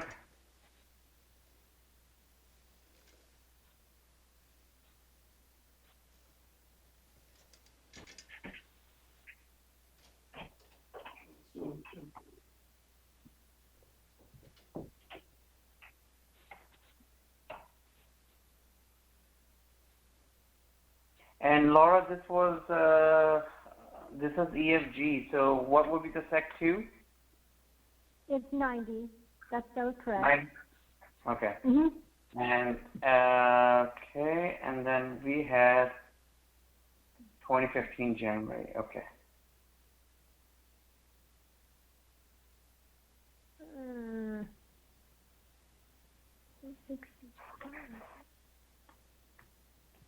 Okay, and let me just put 1,000. It's 1,000, right? Yeah. Petty Yeah. cash 1,000.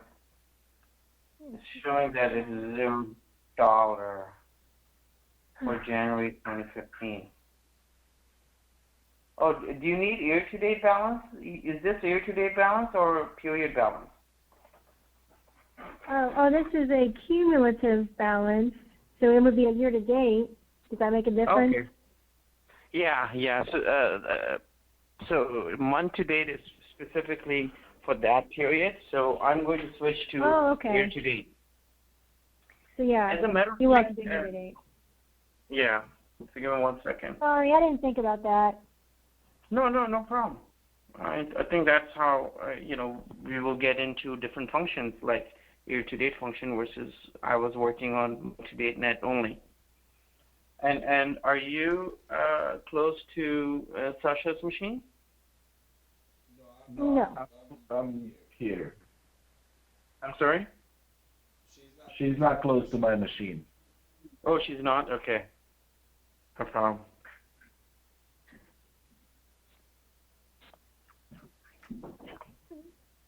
So are you going And to pull the Sasha, is XLConnect installed on your machine too, Laura? Yes, it is. Okay. So this one, Year-to-date.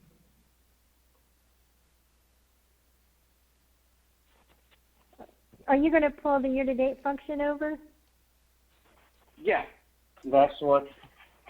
1 second. We could do year-to-date and net, and then do.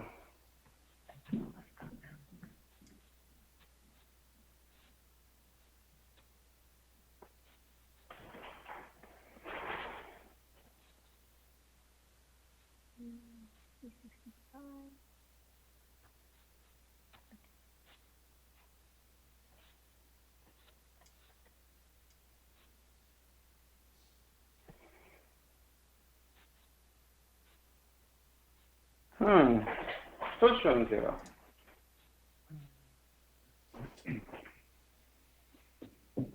Do you think is it a beginning balance?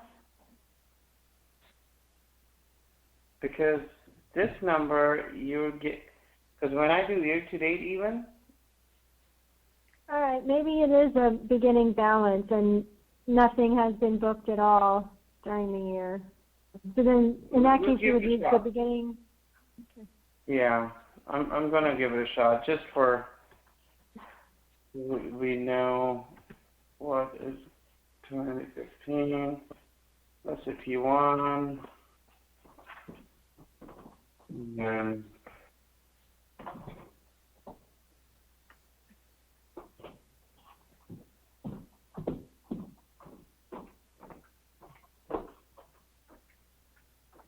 In 90.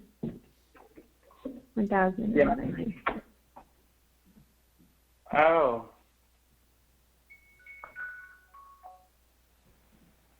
That's a As soon as different that amount. would be- 2.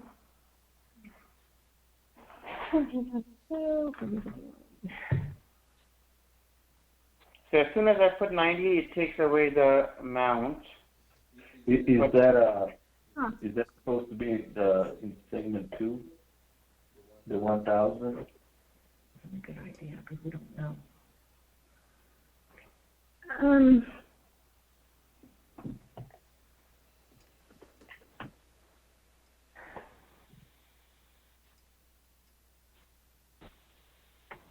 Who just petty cash? I might just use another account just for the sanity check. Maybe I'm doing something wrong. So let's do another account. Should be new to date. Let's just use a 1005 account.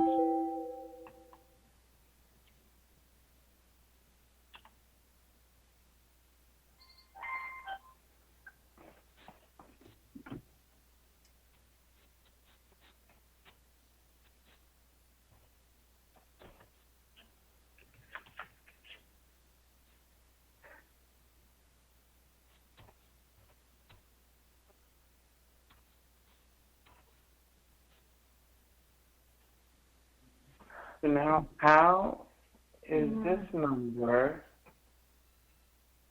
is different than this number? You have 511. I have 340 for P1. I think it's because in the one company, 90 is corporate, and all of the other divisions roll up to make a total EFG balance sheet. So what I have shown on this tab is the total EFG, all of those individual divisions just tied in. So there's probably another code besides 90 that has to be used for EFG consolidated. And my Epicor is locked up, so I can't look it up for you. Okay. See, even what is interesting, even if I don't specify any accounts, I still get 340. Unless this is making up, maybe there's another account that's making up this. No, it's just that one account, but it would be several divisions. Division 10, 30, 40, 50, 80, and 90. All of those divisions are making up that balance. So because what? See, I get 9. So what's the difference between these? So if you take this minus this guy, you're off 170,000. Oh, that's see, it is the cumulative total. So that's this total right here. Oh, okay. You see that? So that's your beginning balance or rolling forward for 2014. And I think that would be the same difference if you do this minus this guy. Yeah. It's 511, which is the prior month, basically. Right? Right. So in that case, then maybe the way you are using it, and I'm just going to test it.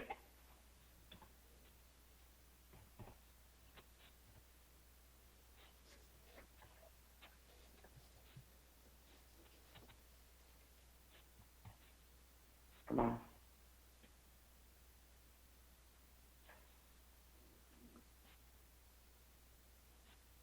Now, when I even do year to date, I get this. So let me check this. What if I do beginning? What about ending balance? What about ending balance? Maybe that's what I'm grabbing every time from our balance sheet. Is the balance that ends at the end of the month. Could be. That might be the case.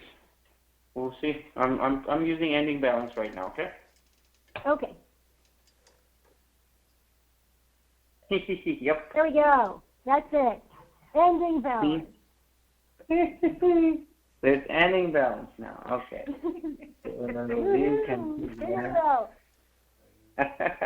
So there is some sign. I'm afraid now it's going to be overwhelming.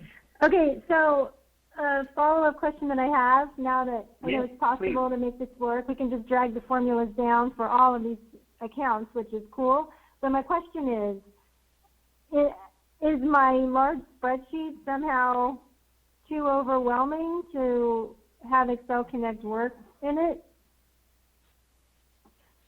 Since you had to call out one tab? Yeah, like what I would do is this. rather than having all those, you can keep the Excel sheets, the one that you have, with the multiple workbooks in it, right? Yeah. However, I would create a separate one and not limit it to different Seg 2s, because as a matter of fact, no, you know what? Let's try it. For some reason, you saw that any function I tried to use, it was giving me the value and the error message, right? Until I Yes. close everything and I close Excel completely and I open it and then I scan for content and then try to work at it, right? Right. So can you put in that 511, can you put the 1005 from C67, 68?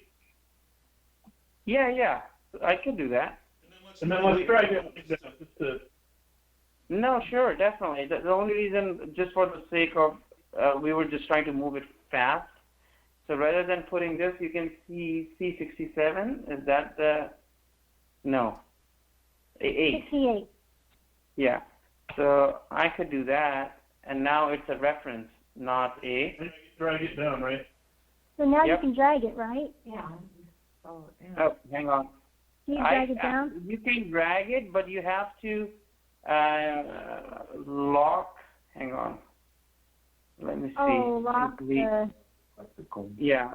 So let's check it. Hang on 1 second. So if I do this, because it might be C69, which is fine. P1. Let's see, dollar sign, see it. No, I'm just trying to see why our total, because it's just changing this, and your total is this. What period are we in? P1. Okay, so we are looking at P1. So why? She's rounding it up on January 15th. Aren't you looking on 30? No, it's January 2015. No, this is fine, because I might be afraid. Do you think sometimes you're using beginning and sometimes ending? Just No, a it's thought. all going to be the same. It's all the same. Okay, so let me drag this guy up. Just There. okay. So this is matching right here. This guy is fine. This guy is fine. This guy is fine. What is special about AR? I Oh, think it's because of all of the companies in there. I think. Oh! You might be right. You were saying perhaps we need to do it 90 only. Yes. There. So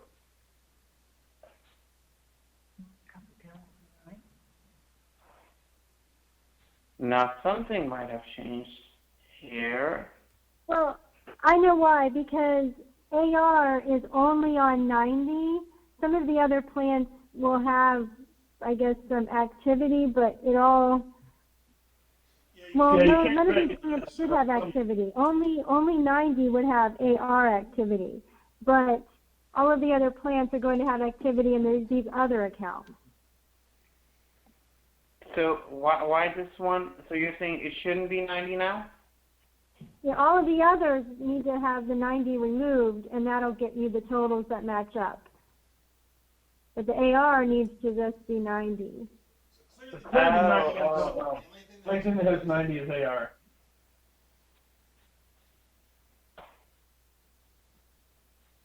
Got it.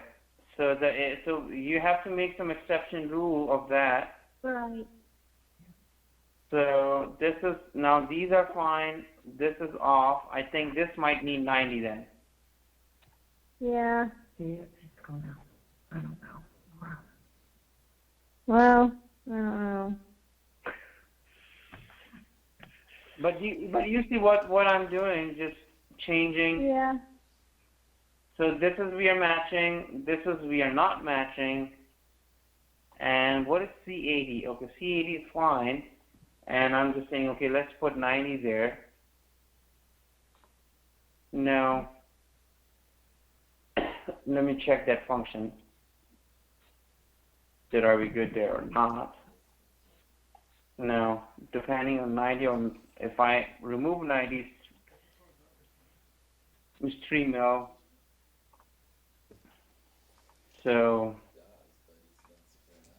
that might be something you might need to reconcile, Laura, or see what's going on, because here we are matching, here we are matching. Now, can we drill down into Yeah. As a matter of fact, what I'll do, I'll just stick with one formula, and then we can do a difference line in BO, and then you can see what's going on.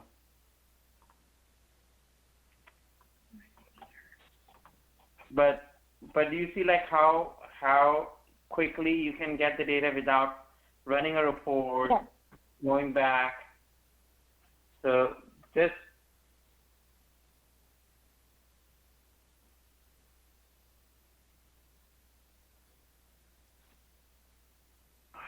sorry. Yeah, I know I can play around with it and figure out what's going on. Yeah, like basically what I was going to do for you, taking your source and then finding the difference, so you can see exactly what you're off and why.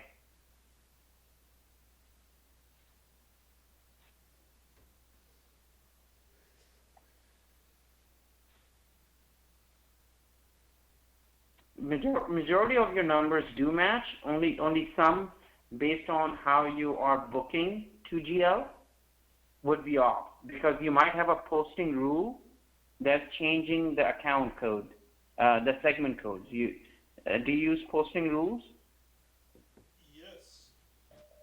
Yes. Yeah.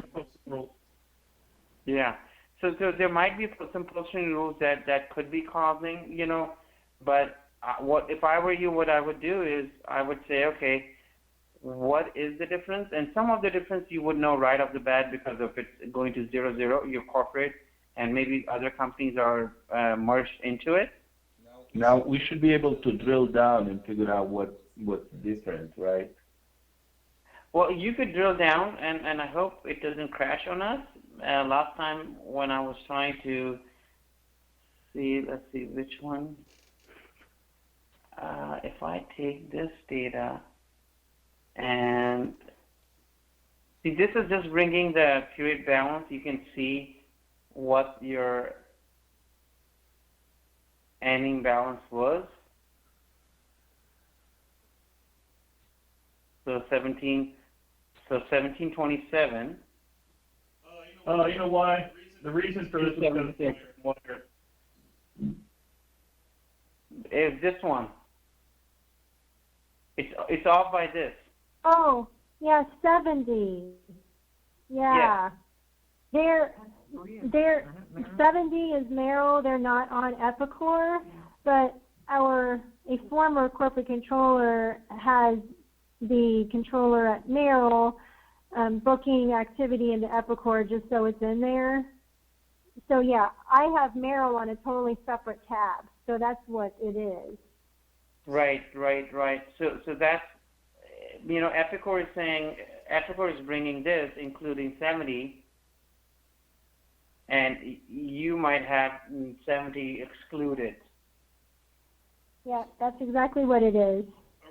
Are we So not again, seeing those I'm sorry? What? We are not keying those then into Epicor? No, Merlin is. Brian had Merlin key those in every month to kind of give him practice being in Epicor, and also Brian just wanted them in there. I mean, and every month it kind of causes headaches because you got to remember to back it out for various reports.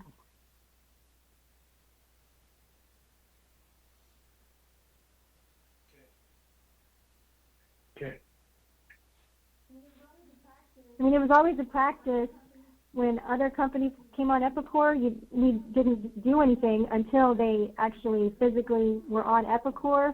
Then maybe we might put some historical data in if we needed it. But I don't know what Brian was thinking with Merrill, but he's had them in there for a long time. Well, he was doing it probably because he was extracting the data and putting it over into Host Analytics. Oh yeah, that is why. Yeah, so he could have his reporting. That's why he was doing it. Right. So if you're going to do that, we need to make sure that we can get the data out of the current. We would want Merrill to key them in again if you're going to use XLConnect, and I would encourage you to do that. We can even, if he gives us balances in a spreadsheet, we can import them in using a DMT. I see the data in Epicor for Yosemite. So if you look at this, this is coming from Epicor. That the data does exist in Epicor for Yosemite. Yeah, Merlin does journal entries after the fact, after he's done in his system. Got it. So it's not through the ledger once. Okay, got it. Because I see that it's bringing in the data just like that. So. Is there a way to exclude 70 in the formula? Yes, you can. Let's take a look at it. And what if we say seg 2, but not hang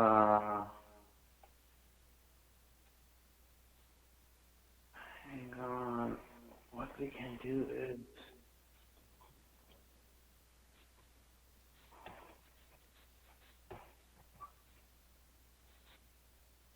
let me try that. No, what did we do? Hang on.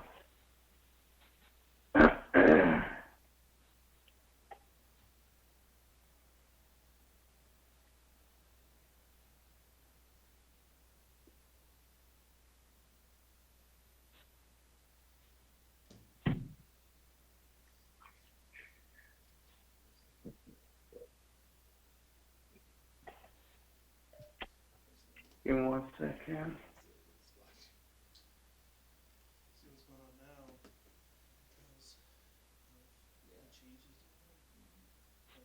Okay. So here we can build a custom range, and in this range we can say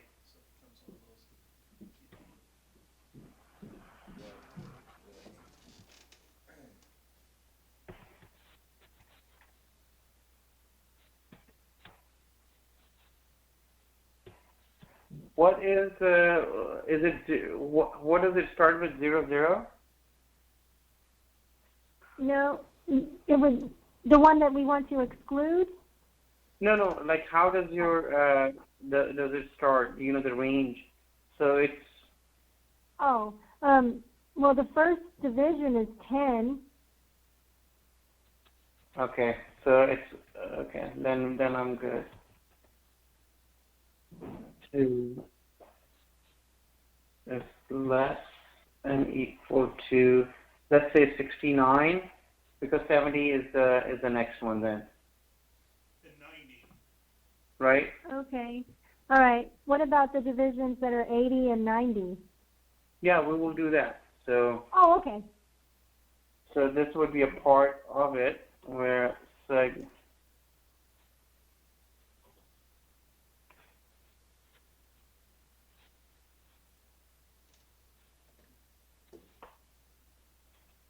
$71,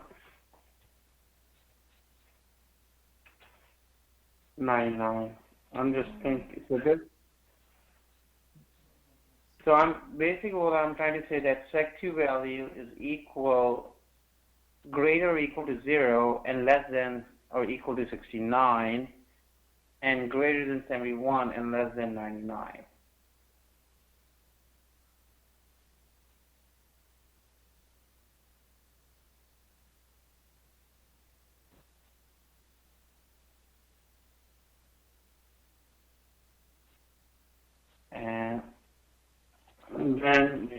add the square brackets here. Okay, so let me give this a shot and then see what do we get. So sec 2 is going to be this guy.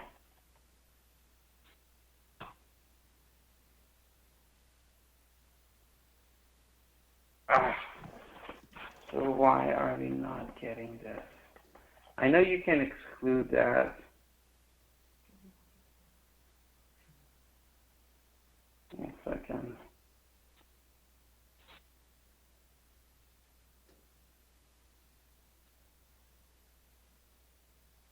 Sec 2 value is greater than this.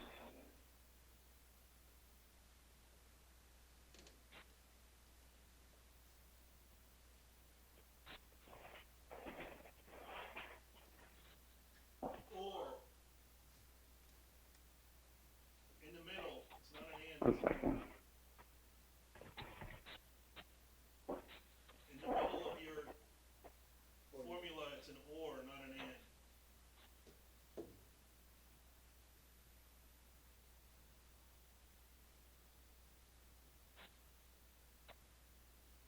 Did you hear me?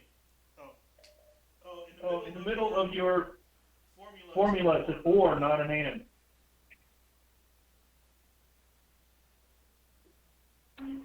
Let me see. It should at least. Oh, I see what you're saying.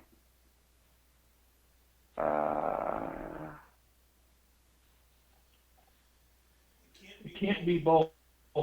has to be Has to be an or. It's this. Or, yeah. Let me check this. And there you go. You're right.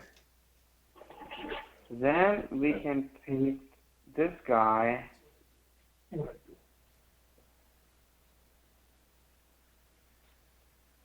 Oh, so this guy needs to be 62, right? Yeah.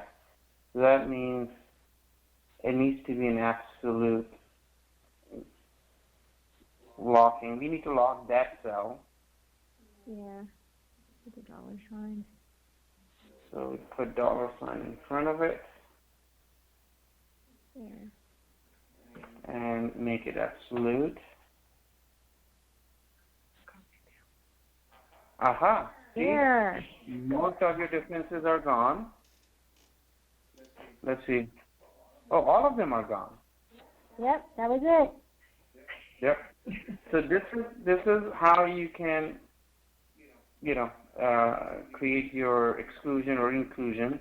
And I apologize, I was not looking at the or and the and operator, but good catch. Or is the one. But you see how now your totals are matching. Yeah. So in this example, we did quite a few things. I don't know if we used a different function, we used the cell locking as well as the range, and like I said, this you can. So now we feel comfortable. So I will put 2015 here. Your company is not changing as much, so I'll not worry about, because you always have one company, correct? Correct. So really, there's no point of making a reference, and your book is always one EFG also, right? Yes. So the only variable you have is the period and the year and the account, which I think you see that we are already using the ranges. Copying and pasting did work for us.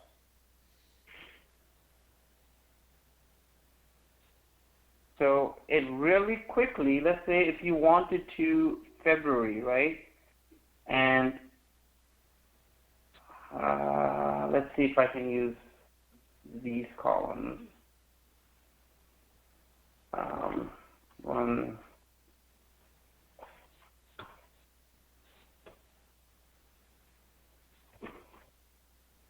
I'll just do Q1, and I'll copy this guy here, and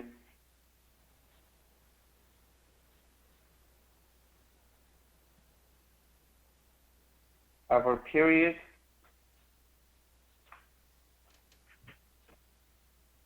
will become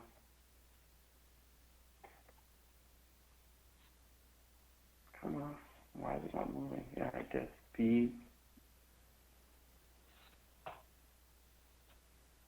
B60 and D65, which is D65, okay.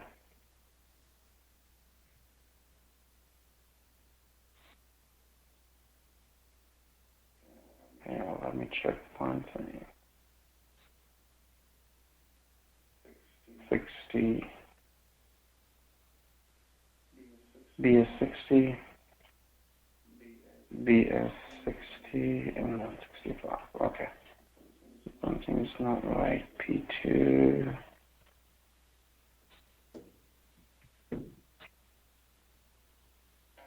Oh, it should be C.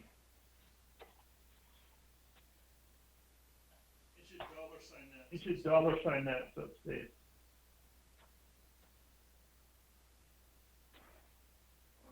Uh,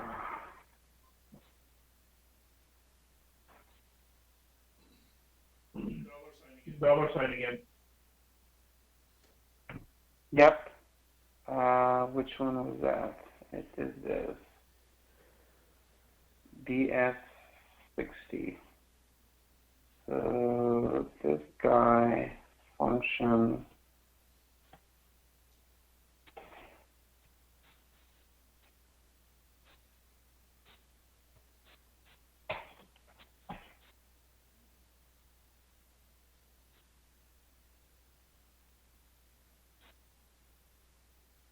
Yep. So now this is matching.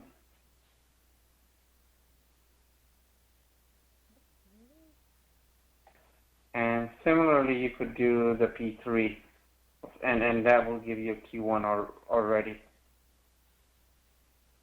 Yep. It makes sense. Right. And believe me, it's more about like just going and doing it, and playing with the functions.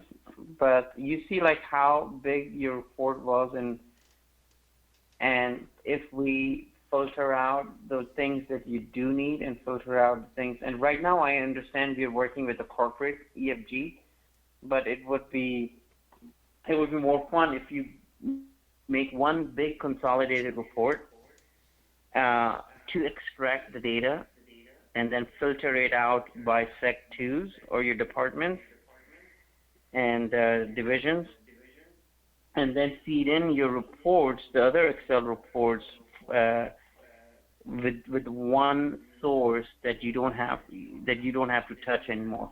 Basically, what you would do if Q3 exists here, you would let me go up. Yeah. So you could have like entire year set up here.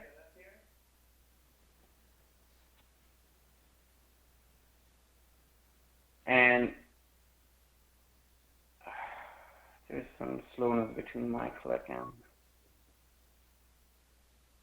and have this data, just reference it back, and then it will then populate Q3, Q4 for you automatically.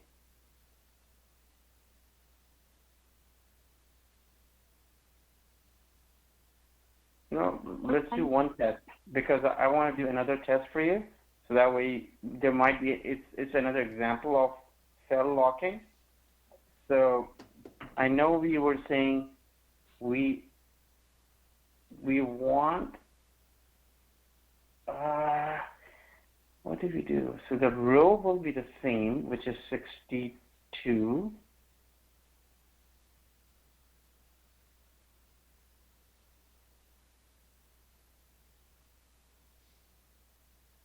Hang on. DS60, hang on. Because I just wanted to drag and drop and show you that you could do half locking of the cell, not the full locking. Yes, Yes, it's a dollar in front of the column and not in front of the row. Right, so if I bring it here, and I want BT, so then if I go here, in the original formula, the first one we started, rather than saying that it's P1, we are saying BR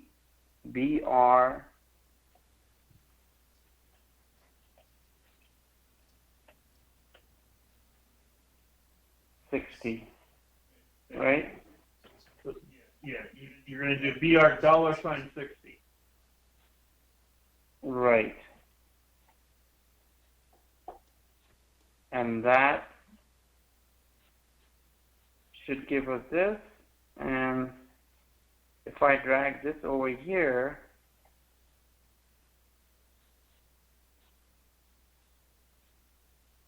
BR62, no, it's the other way around then, right? Because it's going down. The other way. Yeah, it's $60. Yeah. I'm sorry, $BR. So this is, we are locking the row, not the column. No, the other way.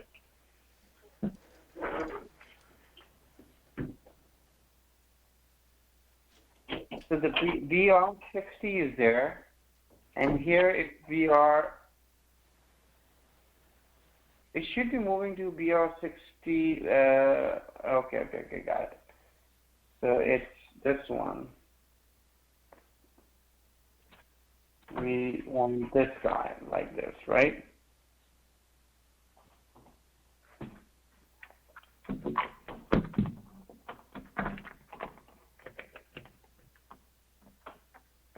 Yeah, it should be BR60,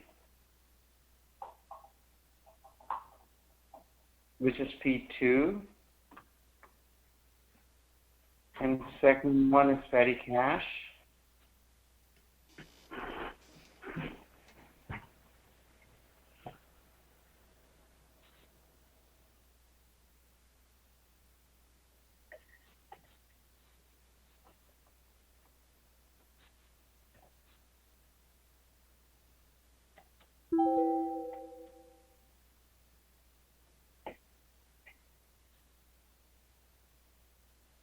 T65.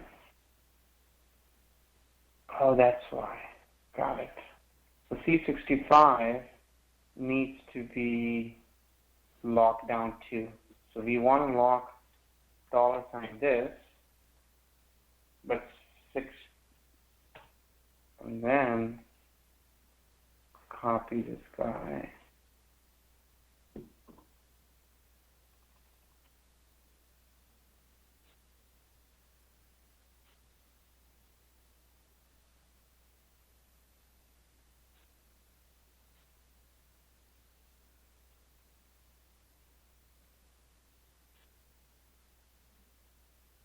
Have you booked things for P3 already?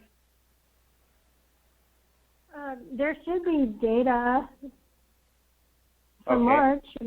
We've been closing the So book. this is BT. Hang on. So then P3, C65. Now we are good. Okay. So if you look at it, if I just double click this, now I have P3 data. Okay. Now this becomes your true cell anchoring file, because you can take this and not have to worry about cell referencing anymore. So here you go. This is your P1, P2, and P3. Okay. So we use any possible combination of cell locking in this example. How we are moving our periods, how we are locking our, how we are locking our accounts, which is right here, and our exclusion list of segment 2. Do you think I've covered enough where you could do all these pretty sufficiently? Yes, I think so. Okay. If you like, I can drag it to the right, and you will notice P4 should be coming over. It should be, but let's see what's wrong. No, it isn't. What would it be because we don't have any data? No. It is there. Because I think the patty cache, it seems like it's a balance. It just carries over. Yeah, you're right. Yeah, some of the data is already there in for P4. Yeah. So you see how it may take a little bit time for the first time, but now I can just go bananas and then just keep going. If I see P5 data, I would be surprised, unless it's a balance sheet account. It's refreshing the data, and I don't know, like this is new. Typically, it should just bring over, but I have to. Oh, guess what? It's an ending balance. Just keep carrying on. Remember, we use ending balance. Yes. So you're even unbooked. It's the balance. It's a balance account, not the transaction. So it will keep going on and on and on, and then when the things will hit to your GL, then the true data will show up. Because if you see right here, P3, you have an actual data, and then whatever that impacted account receivable as of now, and maybe at the end period end close, you might have your numbers different. Does that make sense? Yes. All right. Don't want to bore you guys, but any questions that what we have covered so far, and you know, you get an idea of how we can just take and I can drag and just going up to 18 months or 10 months. All I have to change is what people have done, and also is you don't have to show this on your report. You can keep it in your separate Excel sheet, and you can reference it, so you would have a clean report and not showing these, right? Yeah. You know, you can do a worksheet reference versus on the same sheet. So if you want to keep it clean and you don't want to show your parameters or your exclusion and stuff like that,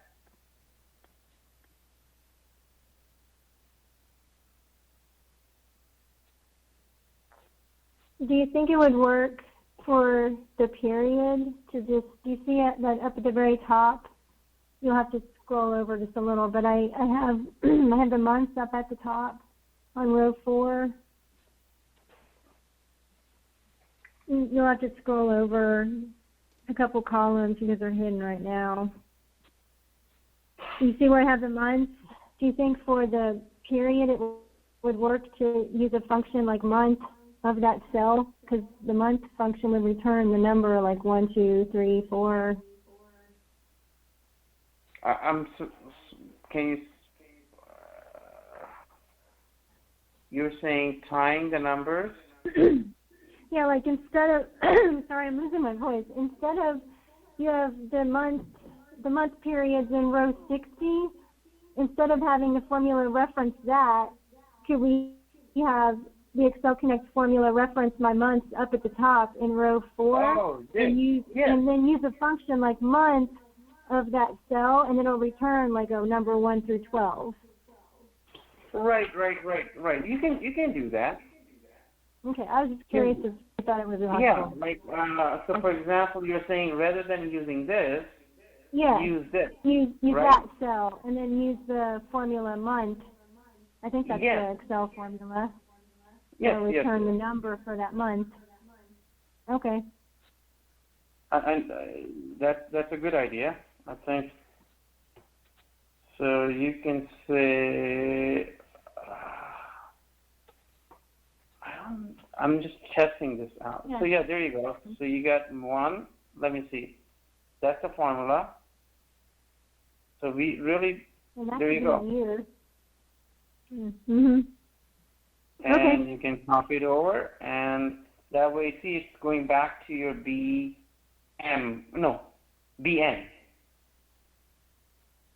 And Yep. it will not have anything for the Q3 because we don't have that month there. So it goes, why is it going back to 1? BO4. So yeah, BO4 is blank, that's why. Right? Yeah.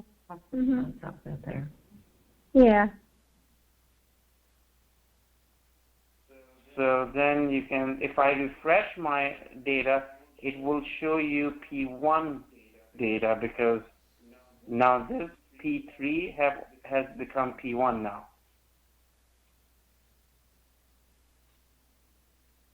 Right. Because, okay. Yep.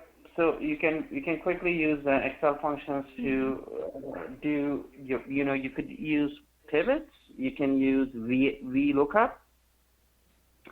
All the cool Yeah. features Excel has to offer, you can use within XLConnect as well. Yeah, and I was actually wondering if that formula could be used within the XLConnect parameter box. You know, when you tell it to reference the cell BR60. I think we can try it. Formula. Can you put a formula in there? We can try it. I haven't done it, Laura, but we can give it a shot, and if it works, it's good. If not, then we already have a separate mechanism Right. of doing it.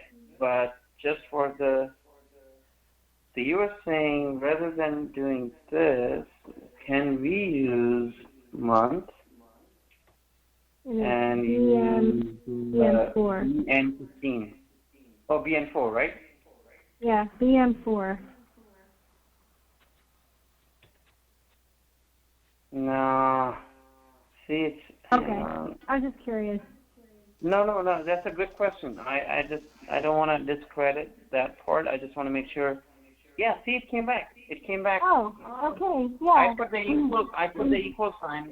Thinking of Excel. Cool. So we can use that. There you go. So you don't have to have that reference that I created.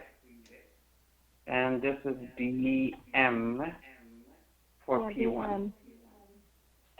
Okay. There you go.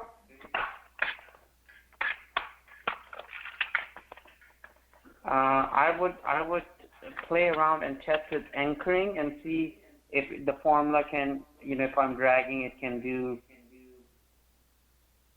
So when I want to lock my row, not the thing, right? Right. And if I bring it here, if I drag it to the right, this is a bad account to test. Hang on. Let me copy this guy here. And I'm using month. So if I bring it here. Okay. Yep. It works. Yep. You saw that, right? Mhm. BN4.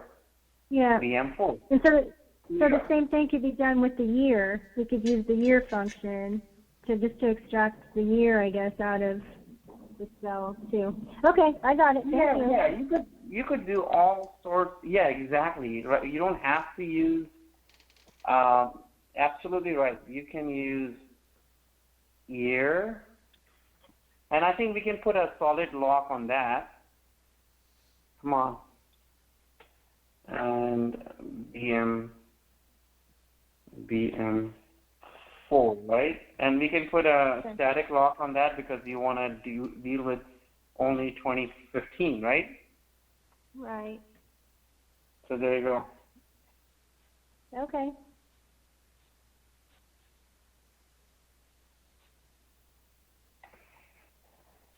And I can copy it here, so I don't even have. So you can see, like, you can be your own intuitive and use however you feel like it.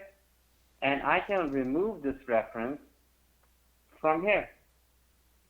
There you go. Well, we have to copy and paste, right? Right.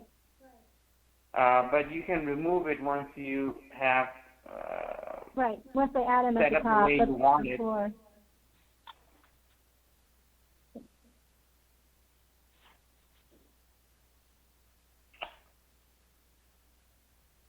Do you think you have become dangerous enough to go in it and then do your own thing and create use existing reports and create new ones based on your needs? Yes, I think so. Okay. That's good. Any questions, guys? Like, what I owe after this is a user guide, but anything else that you need? What about Excel broadcast? Oh, I talked to Sasa that I need to do a couple of testing on it, and we could do. So basically, if let's say this is our thing, right? We created this report, and I'm not going to go in much detail, but I'm just trying to see if I use this template, and I say I want to send this report as PDF, and I want to email it to Sasa. Is that your email I can use? Yes. Can you type in your email address, please?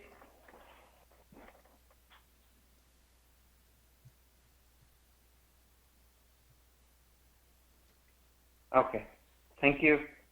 And then we can put the subject line test. These are optional selection. Hang on one second. For the selection,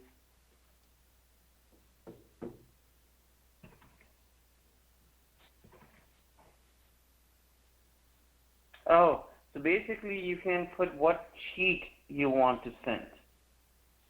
Okay. And then the file name would be, okay. So then what if I do, just for the fun, run now?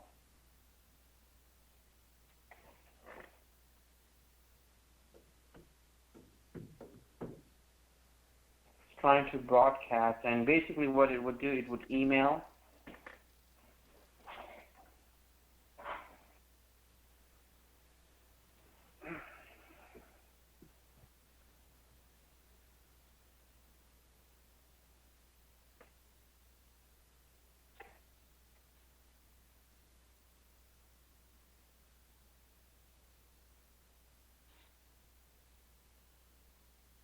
Okay, so can we check your email, Sasha?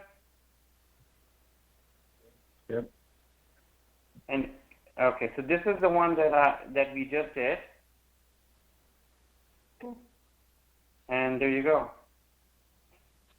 You know, it did the drill down. You don't have to do drill down. I just did it just to quickly show you.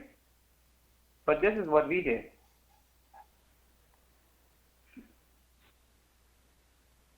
Okay, so since you didn't specify which tab, it sent the whole thing, right? Exactly. It sent the whole file? Okay. Yes, yes. So we can go through, that's a separate training, but you asked me the question, so I just wanted to go through real quick. But that's the whole purpose. We have a separate training on the broadcast piece, Laura. Oh, okay.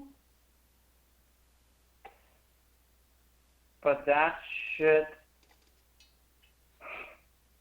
All right. The only other thing that I'm just curious about is what I mentioned before. I'm curious if I can set up all of these formulas in that massive spreadsheet that I have, or if I have to pull all the tabs out. No, I wouldn't like doing tab, because the only reason I pulled out Laura is because Oh, it didn't update. Okay. The only reason I didn't like is because the XLConnect was crashing on us. So I will quickly close this guy. Just save it. Even though like whatever we did is gone because it didn't save that. But I think we are confident enough or where we can do this multiple times. So I'm opening your big one, which we saved. You see how long it takes? It's a big file. Hang on. Yes, it is. It takes a long time to update it every month. I hear you. No, I hear you. So let me go to the desktop and then let's view this in detail.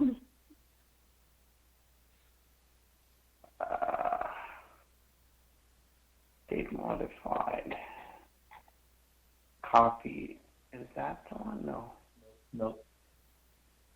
This is the one, right? Oh, no, this must be the... Oh, wow. It is a big Yeah, that's it. Yeah, 14. megabyte, which is not 14 like megabytes. extraordinarily big, but it's kind of big for file manipulation purposes. So let's see. Okay, so this is your big one, right? And I think, Yeah. so roughly you said how many sheets you have in it? Oh, I've never counted them. I don't know. I know that, like, these are just the input sheets. I have a balance sheet input sheet for every division, plus an income statement input sheet, plus a budget input sheet. So all of these don't ever get published.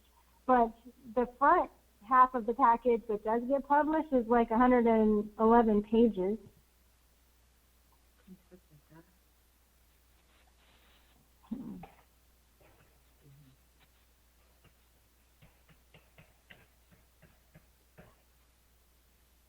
So far it's 41, and I'll come to the middle,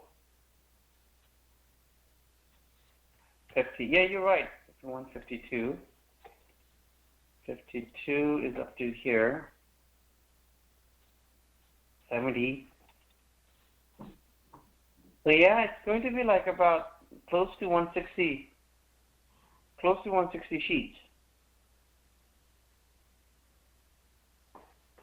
if not more. But yeah, but if I would have to take a guess, it's 160. Okay, so it's too much. It's not that Excel cannot handle it. Is it ideal? I don't know. But let's pick any of. Let's pick corporate holding. I don't know, which one do you want to pick? Well, I guess go to. Actually, go to the income statement ones. Go back to the yellow, or the tan. No, the other way. Go the other way. Okay. Scroll left. Sorry. Okay, go to one more tab over. Go one more tab over. Okay, right here, Corp. IS Input Corp. That one. So I have a question for you, Laura. So when you're designing it, do you have a master sheet that populates the rest of the n number of other 200 sheets, or are you? Or I hope your answer is yes, and you're not going to 200 sheets and updating the data in it. Oh no, I'm updating all of these input sheets that are at the back. So these peach tabs, the yellow tabs, and the brown ones just get updated once a year, the ones at the very, very end. So I'm updating all of these income statement and balance sheet input tabs. And then those are feeding the tabs in the front. It's just different ways of manipulating the data. Later on, you can think about like, hey, can I have a master of a master where you have all the data in one workbook, and you don't even have to do the yellow and the orange and all the inputs.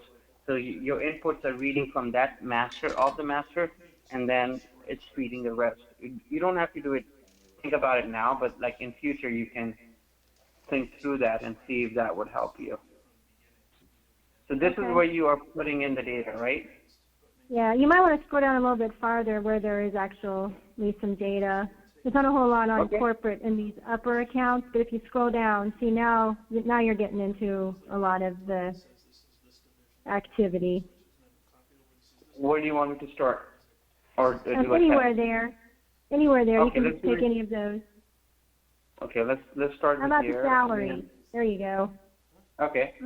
So again, what we were doing, well, sorry, I didn't mean that.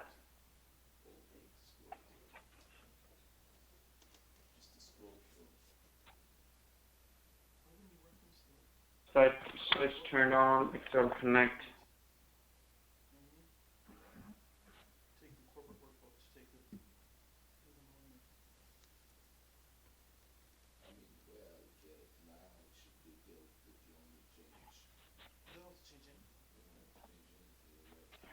Okay, so here, were we doing ending balance? Yeah, actually with this you'll probably just want month to date since it's the income statement. Okay, That's what I'm thinking.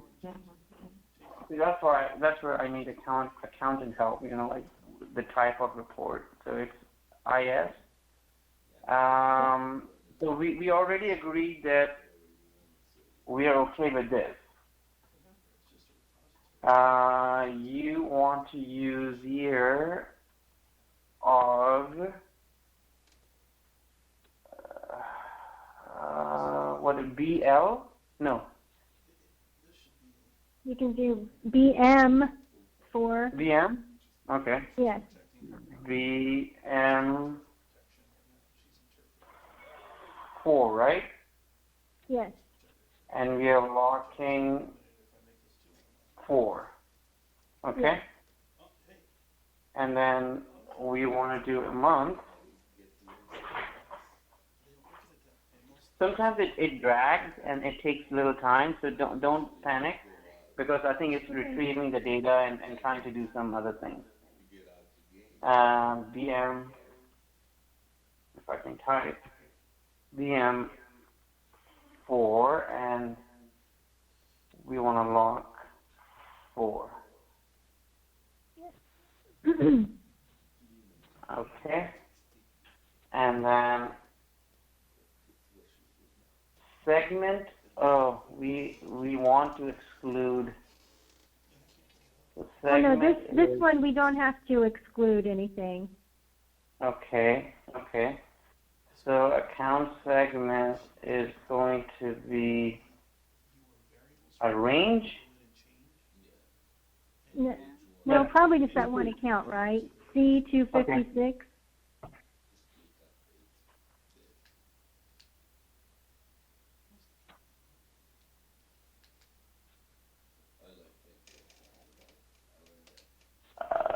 Okay, why?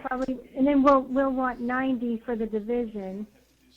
Oh, okay, okay. Oh, I gave you 256. It's 253. Sorry, C253, and Okay. then 90 for the division. So you're saying 253 Yeah. and then 90? Yes. There we go. There you go. 221,882. All right, so it is possible to have XLConnect give you results in this large spreadsheet. All right, Yep. that answers my question. You just have to play with see, this is your counter account, or you know, so you would need to times it by -1 to get your positive number. See, you know how it's opposite, the sign. Yeah. Mhm. So you basically have to come here, and then times it by -1, just like Okay. how you do in Excel. Nothing. And copy it here, and this becomes positive now. Okay.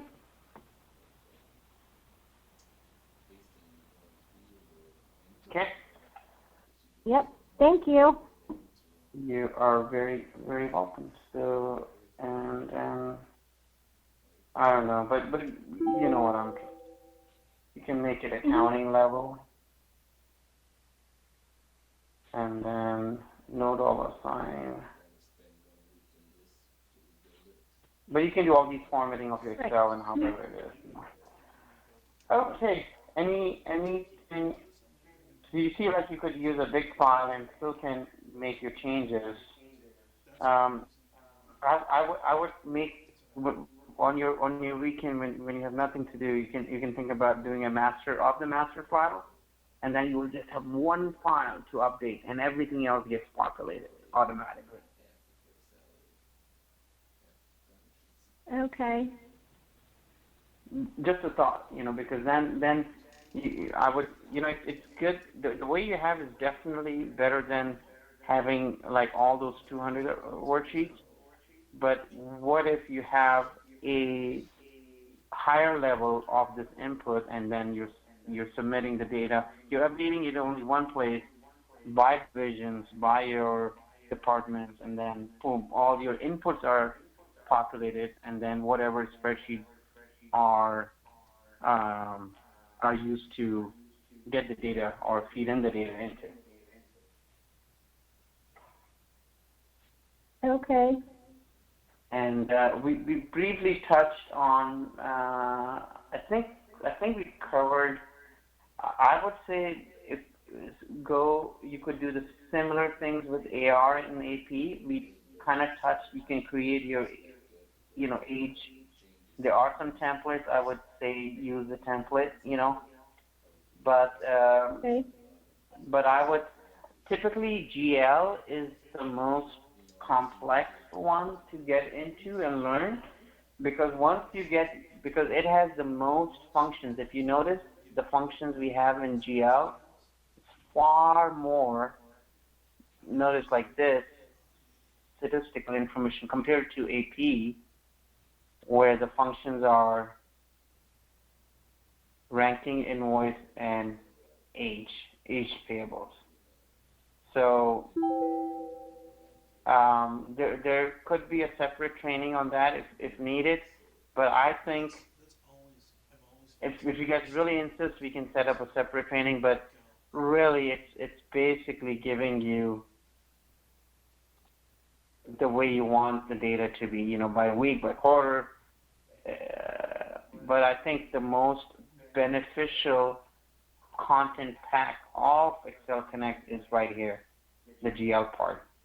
You can slice the data, you can dice the data the way you want it, quickly update your accounting package and your financial reporting set, and then use broadcast to deliver those.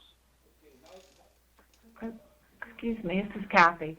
I'd like to be able to, I've only been here a week, so this is the first thing that I saw when I was doing accounts receivable billing, is that we are printing out a lot of accounts receivable invoices that we don't need to, because they are being emailed.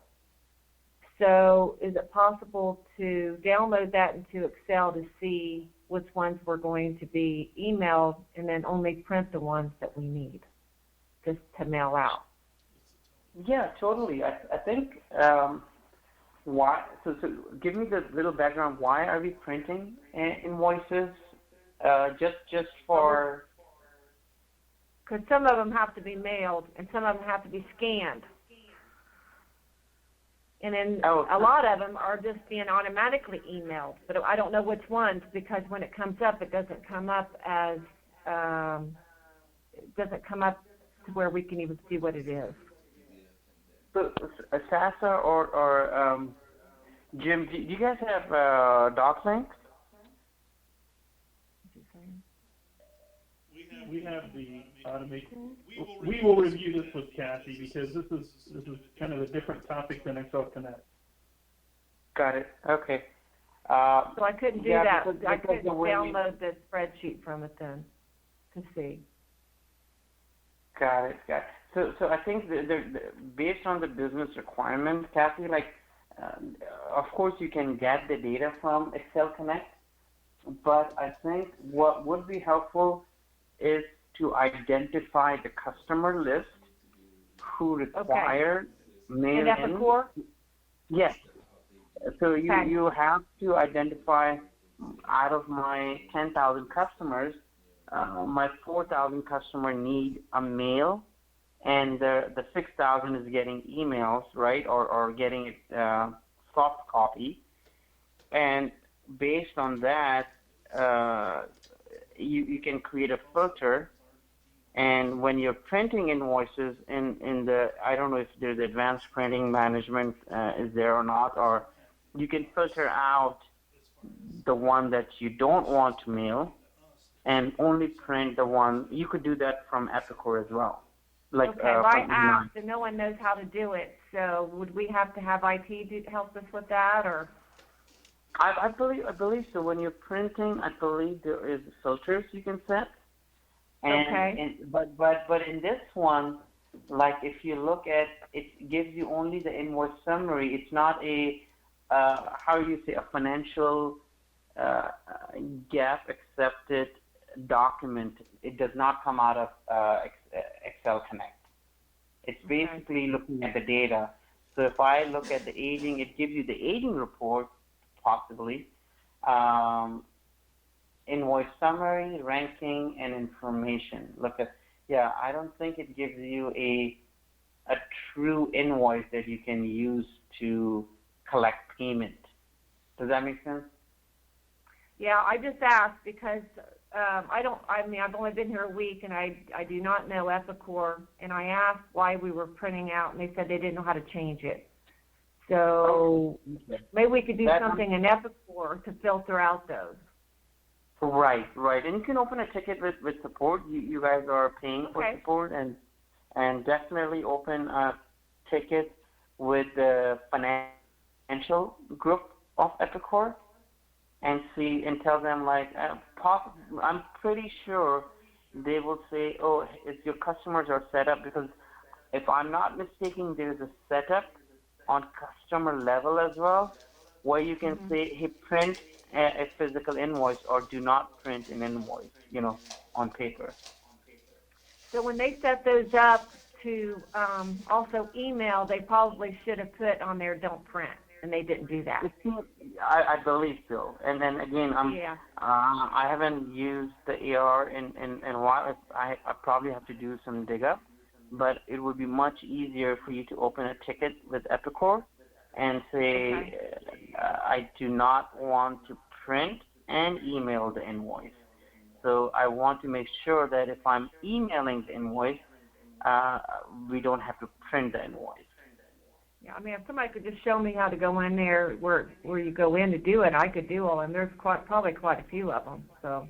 Right, and there might be something that where IT and can help you, where let's say I do not know the scope of your customer base. Is it 1,000, 2,000, 10,000, but if you could use the MT tool, maybe hey that would help too. But so those kind of things. So I would say the best thing would be check the user guide of AR and then PDF, so you can do a search. You don't have to read the 1,000 pages. You could do a search of email option or print option, stuff like that, and that can give you more details. And have some like background knowledge, and then call Epicor support and tell them what your scenario is. And I'm pretty sure there's a way of doing it. Yeah. Okay. Great. Thank you. You're very welcome. I have an AR question. It's around customer data. The plants will report to me their top 10 customer sales, and then from there I consolidate them and then report a top 25 customer sales for consolidated company. And then further from there, our vice president of sales looks at that, and then he extracts what we call the big 8 customers, special customers that we do most of our business with. He'll extract that from there. So I'm curious if there is a quick report in AR that will give us the customer data, so we're not all pulling it and kind of all manipulating it in different ways. And I know when when Marty is pulling what he calls the big 8 customers, he's pulling it from the data I give him, which is basically the top 10 from each plant, where maybe, well, I know some of the plants have sales to these big 8 customers, but maybe they're really small at that plant, so they're not part of the top 10. So when Marty wants the big 8, I don't think he's getting the full big 8. So you know what I mean? So I guess Yeah. I'm curious if there's a report, and there's a way to use XLConnect to give the customer data. Yeah, I don't see a customer ranking. Let me see in sales management. Well, I was thinking we could do the ranking after we get the data from XLConnect. Right. I'm just saying, like, if there is a CAN report you can use, that would be great. No, if not, then quote would not be good. Financial management. ER should have that, but it seems like they don't have it. So in XLConnect, you could do ranking, and let me see which function would make sense. And you do that by period or by calendar month or fiscal? By period. I mean, we would do it. Any of these would work. Okay, I'm just testing this out, and we will go through this together. So you guys have to have it's EFD 1. And let's say it's 2015. Let's say it's period 1. Return type. I don't. Oh, so which one? Oh, so you need the sales amount, right? Sales amount, yes. Okay. And then rank, let's say 10. Okay. Oh, sorry, I put 10 and I kept reading.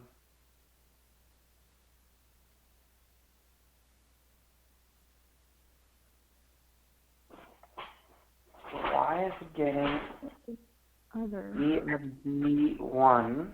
Oh. This is the sales amount, and then rank. Oh, so do you? Because that's customer group, and that's I guess it's the other customer group. But the ranking should be. No. I don't have the data on. Let me see if I can get. Give me 1 second. So let me see.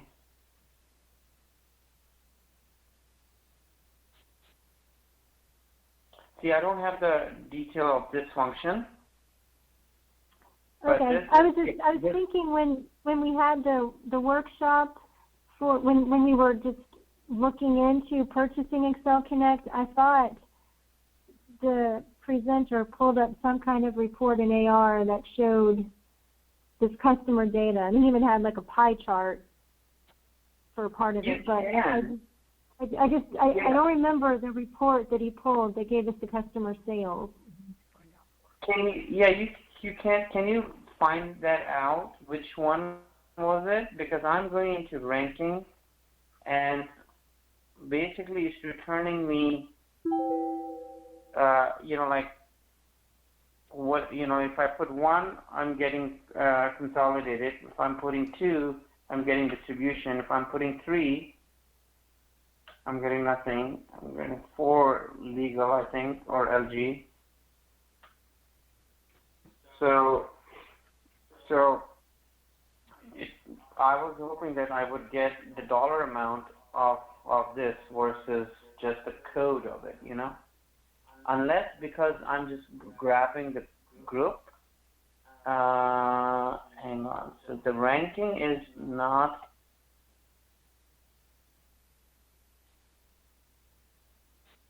So you may want. And how do you do it right now? right now the plants run some sort of report, I guess, in Epicor, and they report to me their top 10 customer sales. And how do they establish that?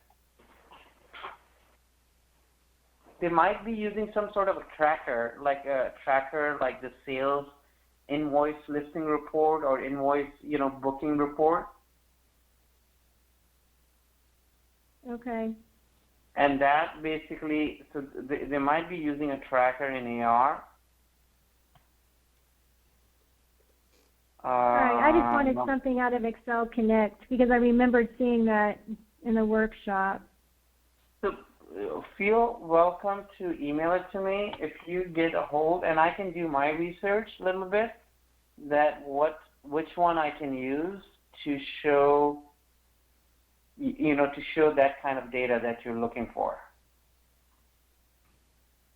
Return, so this is basically just returning ID. Yeah. So what I can do is I can dig in, and if you can share what you saw, and I can set up a separate time and we can go through that. Well, but I don't know what I saw. It was just that initial little workshop where we were evaluating if we wanted to purchase XLConnect. So he didn't give us any kind of a handout. He was just showing us what all XLConnect could do. And there was something in the AR module that, I don't know, it broke down customers. He had some kind of, I don't know, dummy data, or I don't know. He was showing that somehow. Okay. Or maybe I was just filling in all the fields. I can definitely check that, and then I can get back to you on that. But okay. I'm just checking one customer group and see what happens here. ESG1, 2015. Let's say specify the report parameter. See what comes back.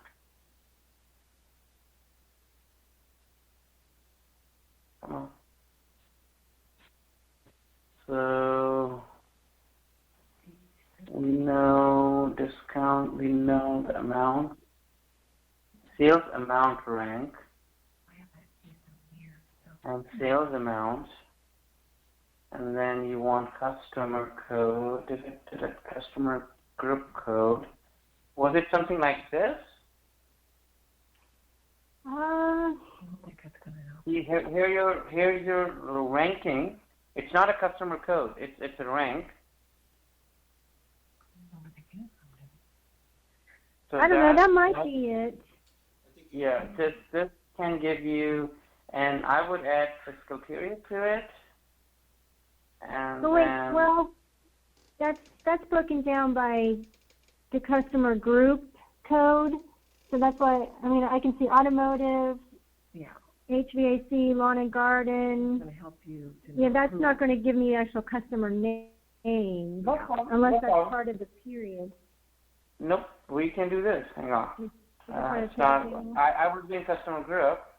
We can do customer by customer ID. So, okay. ESG1, and then 2015. And this might give you a lot of return because now we're doing. See, I think SASA, there is a problem when we do a larger amount of data. We get this error message. Let me do this guy. Close these. Get rid of these two. I'll get rid of that too. And let's see. I'm going to try one more time. Okay. But that should give us what we're looking for. Can you roughly tell me how many customers do you have? Oh, I don't know. Yeah, see, when I'm trying to retrieve the data, it might be a lot of data that it's trying to Around retrieve. 1500, I think. Okay. So for some reason, Oh, is that what you said? when I do customer ID, good fill period. Come on. So I do here D1.